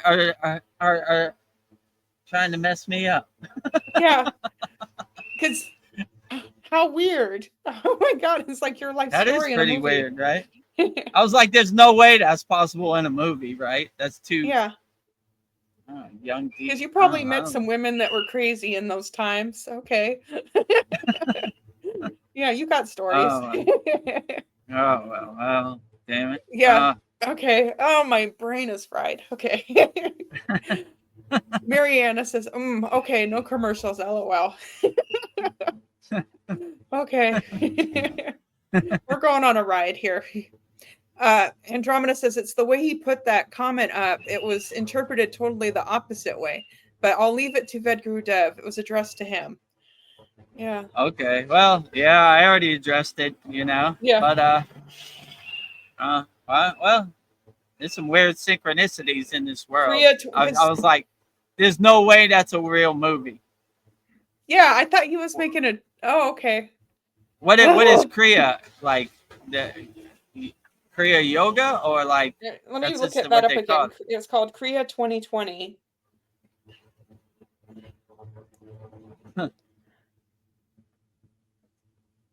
Oh, Yeah, you're right. That is It's a- kind of frying my mind. yeah. I was like, there's no way that that's a real movie. This guy's just trolling me, you know? It's like a horror movie. I stand corrected. Well, Yeah. I don't like any horror associated with Kriya, you know? Yeah. I don't think it has anything to do with Kriya yoga. It's just about a DJ that gets thrust into a hallucinatory world of ritual magic. Oh, sounds crazy. Okay. I'm like, Well, whatever. There's some weird synchronicities out here, or deja vus, or whatever Yeah. you want to call it. Kind of crazy. yeah, weird. Sandy, I feel you. Don't worry. Yeah, it's okay. We just, VEDGURUDEV, we just stick up for you. Nobody, Oh, nobody it's talks okay. to. I'm a big boy. I got my Yeah, shield I up. know. I'm good. You do. Oh, well, I stand corrected. I was Yeah. like, there's no way there's a movie Kriya about a DJ. That sounds Yeah. too coincidental. Yeah. You know? But I thought it was hitting I below the stand belt. corrected, you know? Yeah. I was like, there's no way that would happen. You know, not a fan of horror. I don't like to have those lower frequencies in my universe, but I guess I stand corrected, you know? Well, if you're still watching, we're sorry. We just kind of we need I to think do he has better. a comment coming up, actually. Yeah. Maybe I'll skip. I don't see any more comments from him. Oh, I okay. read both of Maybe his comments. you might make it. Oh, yeah. Okay. All right. Never mind. That's an old comment, you know? Yeah. Because there's light right in my eyes, so I can just see Yeah. the name, but I can't see the comment. Okay. Well, moving on. I stand corrected. I stand corrected too. He says, yeah, Kasan Lee says, yeah, weed makes me super creative. I was not dissing weed. He says, Yeah, if it works for you and get you creative and get you into the right headspace, then it helps relieve your stress and tension. Why not? You know? Yeah. I mean, I've met many sadhus who smoked weed, marijuana too on the spiritual path. I don't judge them. They enjoy it, you know? So it happens, you know? It doesn't define who you are on the spiritual path, you know? Yeah. Some people enjoy it. But yeah, I've seen many yogis smoke cigarettes. They're unaffected by it, you know? It doesn't make them less of a yogi because you smoke some weed or some cigarettes, you know? Why not? You know? The Angoris have a lot of weird traditions. Doesn't make them less of a spiritual being, you know? Whatever works for you, that is the best path, you know? Yes. In moderation, you know?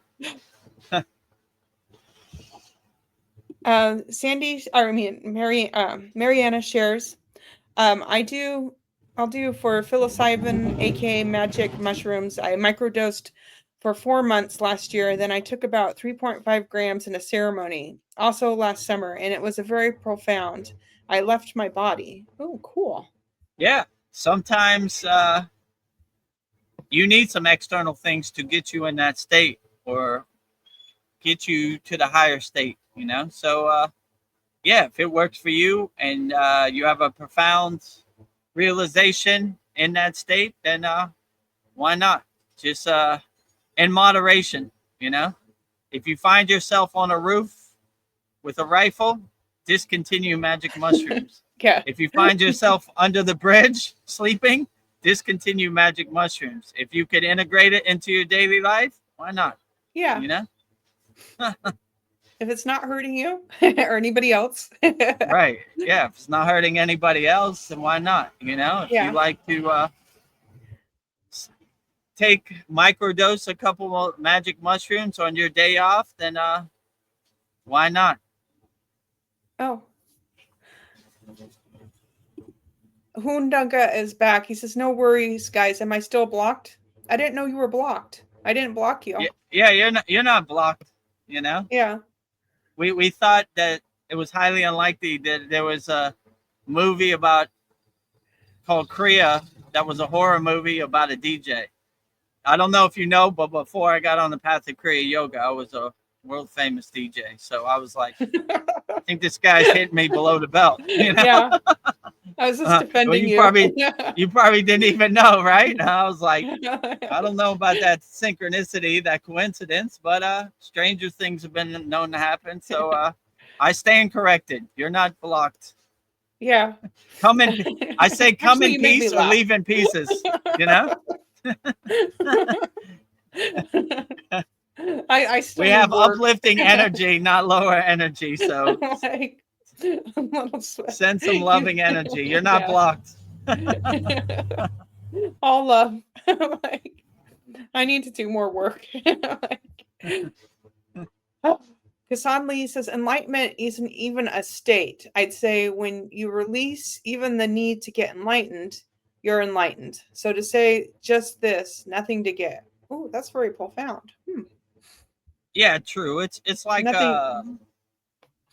calling it a state, because you wouldn't even realize it is a state, you know? So yeah, that's true. Like all these CDs and all these states that you reach, it's almost like a byproduct of doing your sadhana and doing your inner work.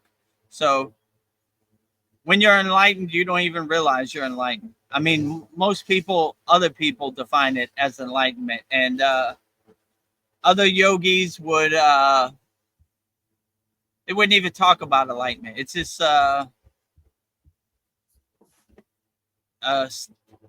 want to say a state, but that's not really the right word. It's a place you reach, you know, and you don't even know you reached there. Let's say, you know, when I went into samadhi, I had no clue about time, weather, food, anything. It was this emptiness. So yeah, I would say, I like when they say in the yogic Vedic scriptures, they say a God defined is a God confined. So I would say enlightenment confined, enlightenment defined is enlightenment confined. So I don't even want to put enlightenment in a box, because that's trying to define it, something that's beyond definition. So yeah, I would agree with you, you know, like even putting words to enlightenment is doing enlightenment a disservice, you know. It's just a place you go, but it's beyond words. Let's say it like that. So it's a beautiful state that you go to that you don't even know, but using crude physical words to describe a beautiful place you reach or state you reach is doing it injustice, samadhi included, and all of these, Satchitananda, self-realization, I would say also.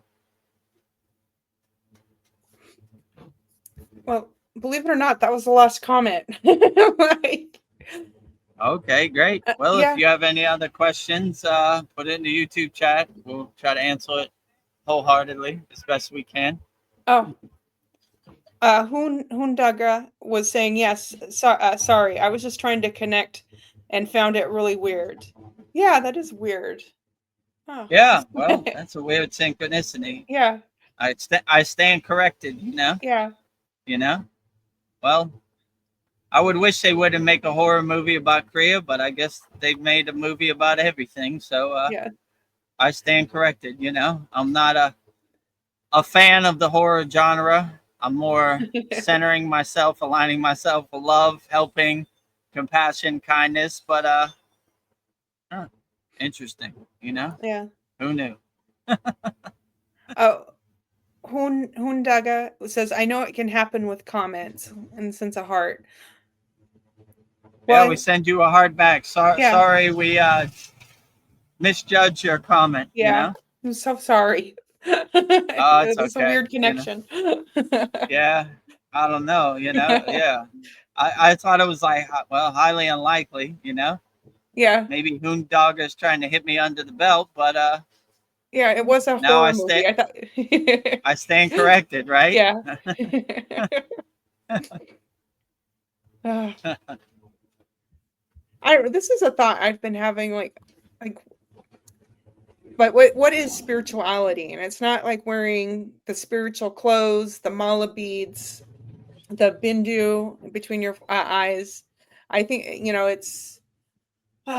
it's something eternal, and it doesn't matter what you're wearing that makes you spiritual. I think it's like more of an internal thing. Like, it's the things that you do to help people when nobody's looking. It's if you have, if you have love in your heart. It's like, yeah, everybody, people tell me that they're spiritual, but it's not something that it's not something you can see. It's eternal. So I was just thinking about that idea. Like, I don't know, the thing that keeps coming up is love. That's spiritual. So I don't know if you could expand on that thought. Yeah, when you radiate unconditional love, you become like a radio antenna, a nuclear power plant radiating love. And that would definitely get you into a spiritual state, you know? And it's just a way of living. Like, I like when my guru said we're 24-hour a day yogis. So we wash the dishes mindfully in a meditative state. We drive our car mindfully in a meditative state. We eat our food mindfully in a meditative state. So when you start walking the spiritual path, everything becomes a spiritual practice, you know? So you integrate it in your life and you start to see the benefits and the rewards of walking the spiritual path. You become calmer, you become less emotional, you become less activated, and yeah, you look for the opportunity to integrate all spiritual practices into your daily life. So yeah, like I said, you wash the dishes spiritually, you drive your car spiritually, you go to sleep spiritually, you wake up spiritually. So you start to become a 24-hour a day spiritual nuclear power plant, you know? Yeah. Everything you do becomes a spiritual, mindful, meditative state. And you become less triggered and less reactionary, you know, less Yeah. emotional, Reaction. you know? Yeah. So, yeah. Yeah. So, yeah, I would make everything in your daily life a spiritual practice. Taking a shower spiritually, you know? Everything. Yeah. Washing clothes spiritually. I kind of think of it, looking at it like as if I was God, how I would react to people, and how, yeah, like, because we are God, and I don't know, this is how I walk through life, being spiritual, like loving everybody, not judging people. Maybe that, just imagining if I was God, how I would walk this life. So that would be Yeah, I would agree. spiritual. Live the same way God would. You know, I like in the Christian tradition, they have like these wristbands that said, "What would God do?" You know? So if you live your life like that, I don't think you can go wrong, you know? Yeah. What would God do? He would help people, he would love people, he'd live in peace and harmony, you know? Be kind, compassionate, understanding of everybody. So yeah, what would God do? You know, so yeah, if you live your life like that, your whole 24 hours a day is your spiritual practice. Everything you do is spiritual. Hundaga, he says, I looked it up more, not about Kriya yoga, but Kriya involving funerals. I just saw DJ and Kriya and had the same reaction. Is someone inspired by your life story? LOL. Yeah, I think so. So yeah, I don't know. That's interesting. You know, when did this come out? 2020. Maybe they saw something. They saw an interview with me somewhere or something. You Yeah, know, like make a horror movie about Kriya and DJ. I would I would hope they make a loving movie. You know, Yeah, like if I could do it, anybody could do it. But I don't know. I don't know. yeah. Horror is not a word in my vocabulary, so probably not about me. It's just interesting coinky dink, you know. Yeah, yeah. Uh, Interesting, huh? well, when your life story movie comes out, it will be much more positive, more No, loving. no, no horror in there at Yeah. all. Yes.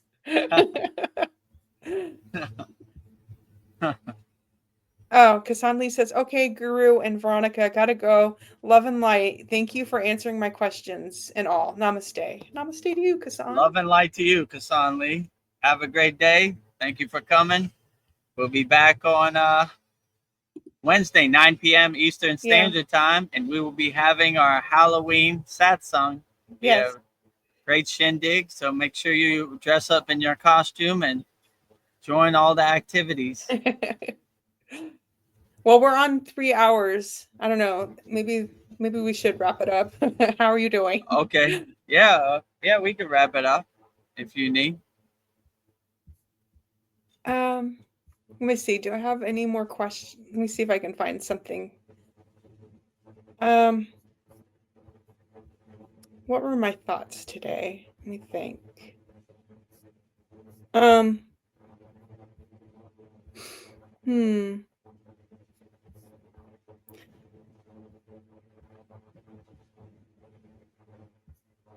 I don't know. I was thinking, what was I thinking about today? I don't know. People complain about, about their jobs and about how they feel like they're working for nothing. And it's just like, you're like stuck on this hamster wheel. And, I was just thinking like, if you can like figure out what it is that you love to do and just, it's hard work to like do a job that's your passion. But if you really, I don't know, I look at people that like they figured out what they love to do and they didn't stop. I don't know if you had that in you to just like, this is what sets my soul on fire. If you could find a way to do that. But it seems like most people are stuck in jobs that they hate and they're just so exhausted. But I was just thinking, if you could, I don't know, flip that story. I don't know. That was something I was thinking, like we're kind of like in a debt society. If we could like get out of it, like Yeah, it's basically set up to keep you behind the 8 ball, the whole system. And you need money to pay your rent, you need money to pay your car, so you basically go down that road of getting into debt, which is overwhelming for sure. But I would say just realize your job is not something that defines you. It's something you do so you can do your fun stuff. Yeah. My guru was a jazz musician, and I mean, not my guru, my father was a jazz musician. And when he saw I was becoming a DJ and I was getting into music in the music industry, whatever, he was like, you have to realize that being a musician is up and down. Today you get paid, tomorrow you don't get paid for a month. So it's not a steady paycheck. But if you're okay with it and you're doing it for the love, not for the money, then it's like fun coupons, Like, okay, cool, I get paid to do my passion, which is cool. But he was like, the better plan would be to get a job and fund your passion with the job and not be attached to the job. So I didn't listen. I went put all my eggs in one basket. Yeah, but it worked out for you. Yeah, it worked out pretty good. So, but yeah, so I would just look at your job like something that doesn't define you. It's just something you need to do to pay the bills, Yeah. but it doesn't make or break you. It's just something. Most of these people out here, they identify with their job. It's their life purpose, their job. And yeah, don't be one of those persons. When they retire, they're like, my life has no purpose, because the thing that gave me identity and purpose was my job. Job is just somewhere you go to pick up some money, Yeah. and Your job energy exchange, so you could pay your rent, so you can buy some eggs at the grocery store, So if you see it that way, you won't be affected by it. You'll be like, I go to work, I put on this mask, I put on this monkey suit and go pick up some money, Yeah. And I come home, I take off my monkey suit, my mask, and hang it up in the closet. So it doesn't really define me, this monkey suit, Some Yeah. people wear their monkey suit 24 hours a day, They go to sleep in it. They identify with this. This is my life purpose, It's just And some that's job where, you go to yeah. pay your rent. Well, then that's where we get attacked, is at our jobs. Like the people, I don't know, the people that push our buttons. And so but I guess if you know how to handle it and you have the tools. But Yeah, like they think because they pay you money that yeah, you are their slave that they, and yeah, they control you. Sometimes you gotta set them straight. Listen, dude, I just come here to cook some food. Doesn't mean I'm your slave, yes. Doesn't mean you owe me. Doesn't mean I gotta vote for your political party. Yeah. I'm here to cook some food and go home. I'm gonna take this mask off and monkey suit and hang it in the Yeah. closet, Like, but make no mistake, you don't own me. I'm not your slave. You're not my slave master. So take this job and shove it. I ain't Yeah. working here no more. Yeah. Yeah. Stick it where the sun don't shine, But they're out here. They think just because they give you a couple dollars because you got to pay their rent that they control your mind and you're their slave. Yeah. Don't let their perception become your perception. You just say no. Nah. Here cooking some food, going home. When I go home, I leave this all here. Yeah. Not following me home either. So yeah, whatever they say at your job, don't let it affect you. Like yeah, sure. But yeah, they're out there. They're gonna definitely try to get under your skin, dance around. They love that. Yeah. But if you have the right mindset, you're unaffected by it. Like yeah, sure. I don't know. Here's a fun thought. Like if gravity holds our karma, like if you learned how to levitate, does that mean like your karma is getting lighter? If I don't know if that even makes sense. Like, yeah, could be. Yeah. Like in my perception, the people I have seen levitate and do the CD of levitation, they would definitely like, no baggage, no rocks in their backpack for sure. So yeah, maybe the lighter your karma is, the lighter you feel. I don't know. Yeah, I mean, hopefully they exhausted all the karma. It's not weighing them down. They're light as a feather and floating in the wind. Huh? Yeah. Interesting. Yeah. So I was thinking karma weighs us down. I would burn it up, throw it out, cut it, whatever you could do, get rid of that karma. You don't need it. So yeah, maybe they've realized the higher truth that this karma that's weighing them down is unnecessary and light on their toes, and it frees them, from the physical restraints, the limits of this physical world. They could float a little, Yeah, if karma is an energy, I feel like if you like dissolved it, like the energy in you would feel lighter. And maybe you would levitate, but I think you would feel lighter the more you dissolve your karma. So yeah, definitely throw all those rocks at your backpack that are weighing you down, and who knows what the possibilities are. Possibilities endless. Yeah. Well, I think that's a good place to wrap this up. If you had anything else to add, Vedguru Dev? Okay, great. Yeah, so thank you for coming to our October 26th Vedguru Soul Talks with live from a Thailand beach. As you can see, Thai palm trees, and capture this Thai flag. There's the Thai flag. I love it. We're transmitting live from Thailand. Yeah, we're here every Sunday, 9 p.m. Eastern Standard Time. This Wednesday, 9 p.m. Eastern Standard Time, we'll be doing our Halloween satsang. We'll be dressing up, so bring your best costumes to everybody out there. send us pictures, and tune in, because you never know who VEDGURUDEV'S going to be this Yes. Wednesday, 9 p.m. Eastern Standard Time for I our can't wait. Halloween festive sad song. I put some Halloween stuff over here like I did for my birthday. Maybe some, the border or something. We'll see Yeah. how it turns out. So, yeah, make sure you join us for our Halloween special sad song, 9 p.m. Eastern Standard Time this Wednesday. Tomorrow, Mantra Monday, 11 a.m. Eastern Standard Time, world premiere.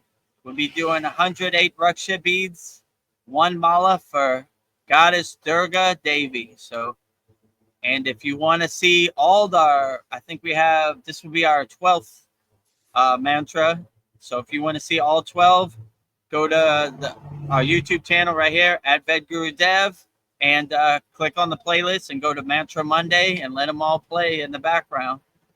And to try to get our watch hours up, we need 400 more watch hours, and we could be monetized. And you could send a super chat, send us a coffee on the live stream, which would be cool, So we're getting closer by the day.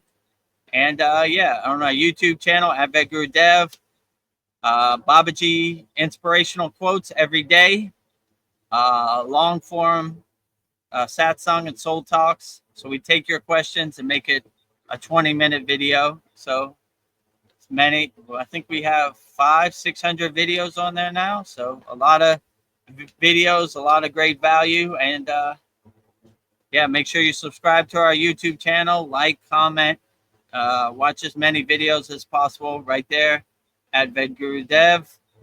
And if you want to make soul connections, connecting souls, uniting hearts, spreading love, go to soulender.com and click on the map tab, join the group, click on the map tab and see if there are like-minded people on the spiritual path around you. And also, you could go to freekriyayoga.com, which basically goes to the same place. And we have a free beginner mini course in there, and we have all of our live streams in there. You could watch them all and give you some framework and give you some step-by-step actions to start practicing Kriya Yoga. And if you want to join me, Veronica, Paul, Mariana, Darren, all of our Kriya Yoga School members, I think we have 75 members right now, and master the supreme science of Kriya Yoga, go to kriyayogamasterclass.com, and I'll personally coach you and be available 24 hours a day to help you overcome whatever you're going through, answer all your questions. And in our Saturday class, we demonstrate all the techniques. So money back guarantee. Go to kriyayogamasterclass.com. Yes. And yeah, I think that's about it. Yeah. So make sure you join us for our Halloween special satsang this Wednesday, 9 p.m. Eastern Standard Time. Maybe I'll buy some candy. I gotta get one of those pumpkins where you put your candy in. Oh yeah. You can't eat it, candy. but I'm the Oprah Winfrey of Halloween satsangs. Yeah. You get candy. So yeah, we'll see. Tune in. VEDGURUDEV and Veronica have special costumes for this Wednesday. I've got some surprises for us. If you don't have no one to celebrate Halloween with, come join our Halloween celebration. Should be a good time. Yeah. And when you come this Wednesday, I will be pulling cards. So if you have questions, I'm teaching myself how to do read tarot cards. It's been like 20 years, but I found two tarot decks. So Veronica will pull your cards for you from her, tarot card deck, and should be. So have your questions ready. Pretty good one, yeah. Yeah. Have your Halloween questions ready. Have your spiritual questions ready. Have your tarot card questions ready. Yes. We'll answer it wholeheartedly. So it should be a very profound satsang Halloween special this Wednesday, 9 p.m. Eastern Standard Time. Yep. It's not goodbye. It's see you later. See you this Wednesday for our Halloween special. And good luck out there. Good There's some luck demons out out here on there. these streets. Yeah. I already gave you the playbook, you know? Yes. If a beautiful Asian lady contacts you, Don't remember do it. what VEDGURUDEV'S said, Yeah. fattening the pig.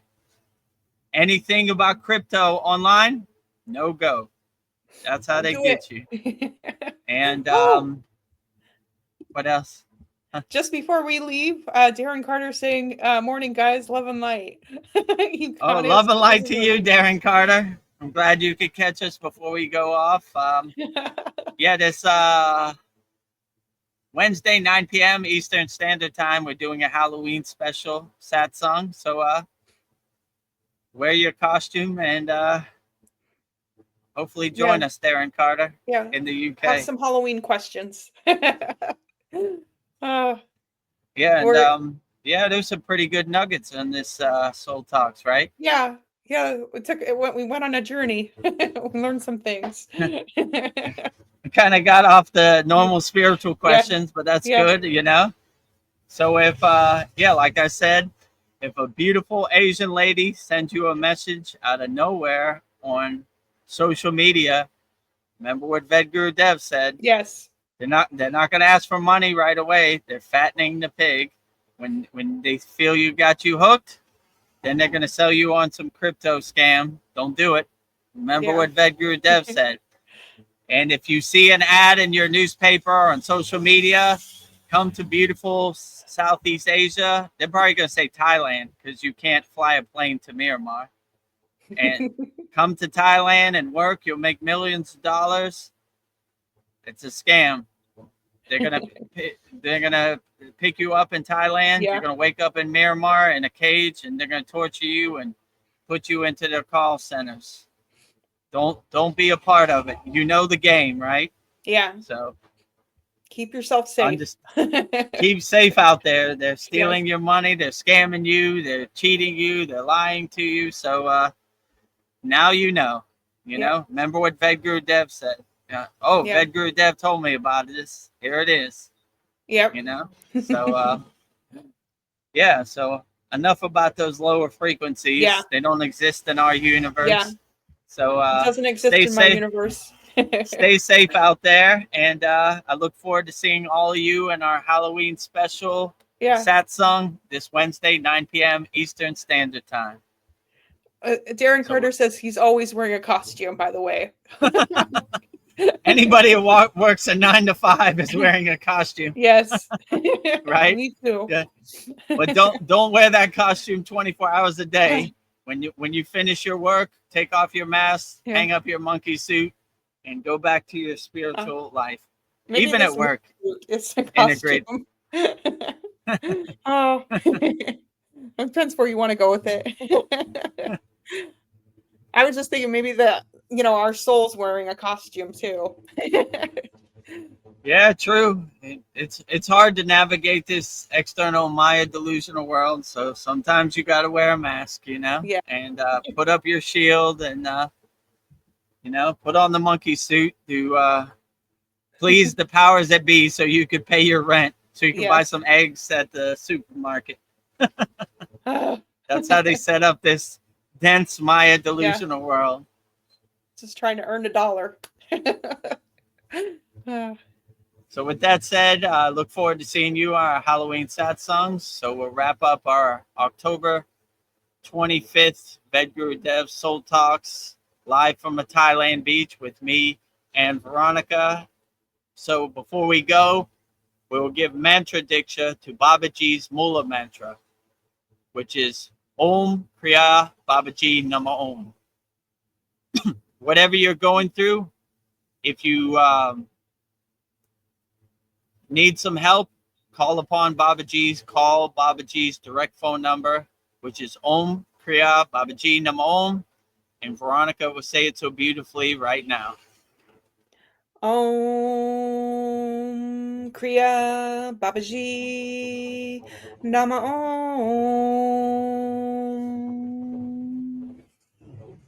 Om Kriya Babaji Namo.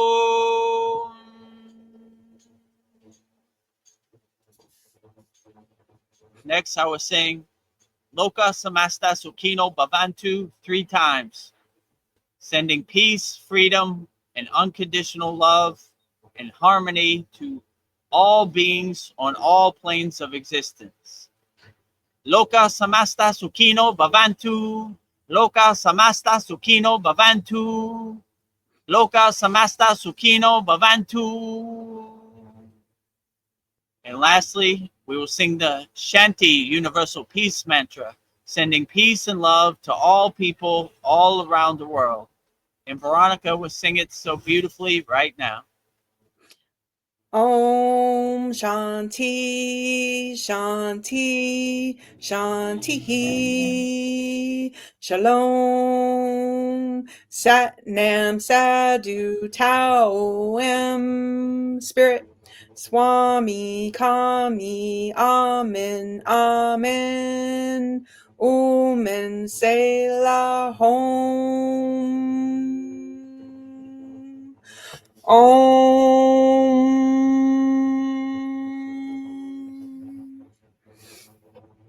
Om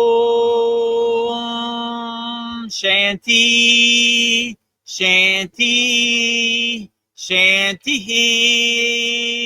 Shalom Sat Nam Sadhu Tao Am Om Spirit Swami Kami Amen Amen Omen Selah Hom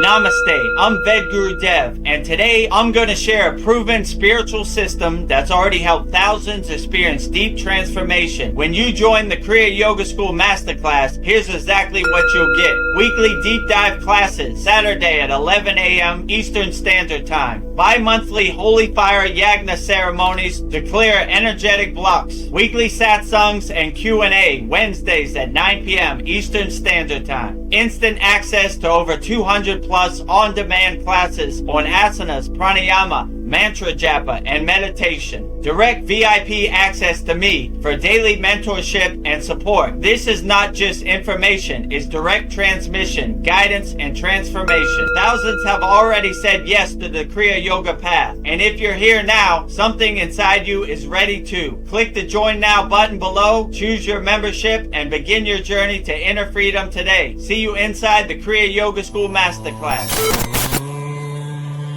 Kriya Babaji Namo.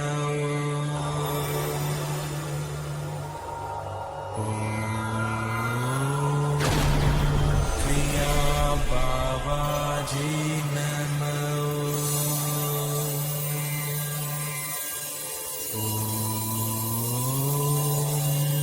Kriya Babaji Namo.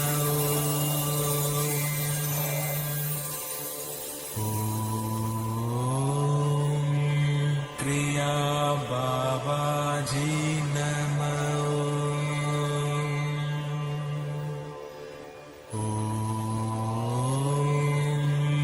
Kriya Babaji Namo.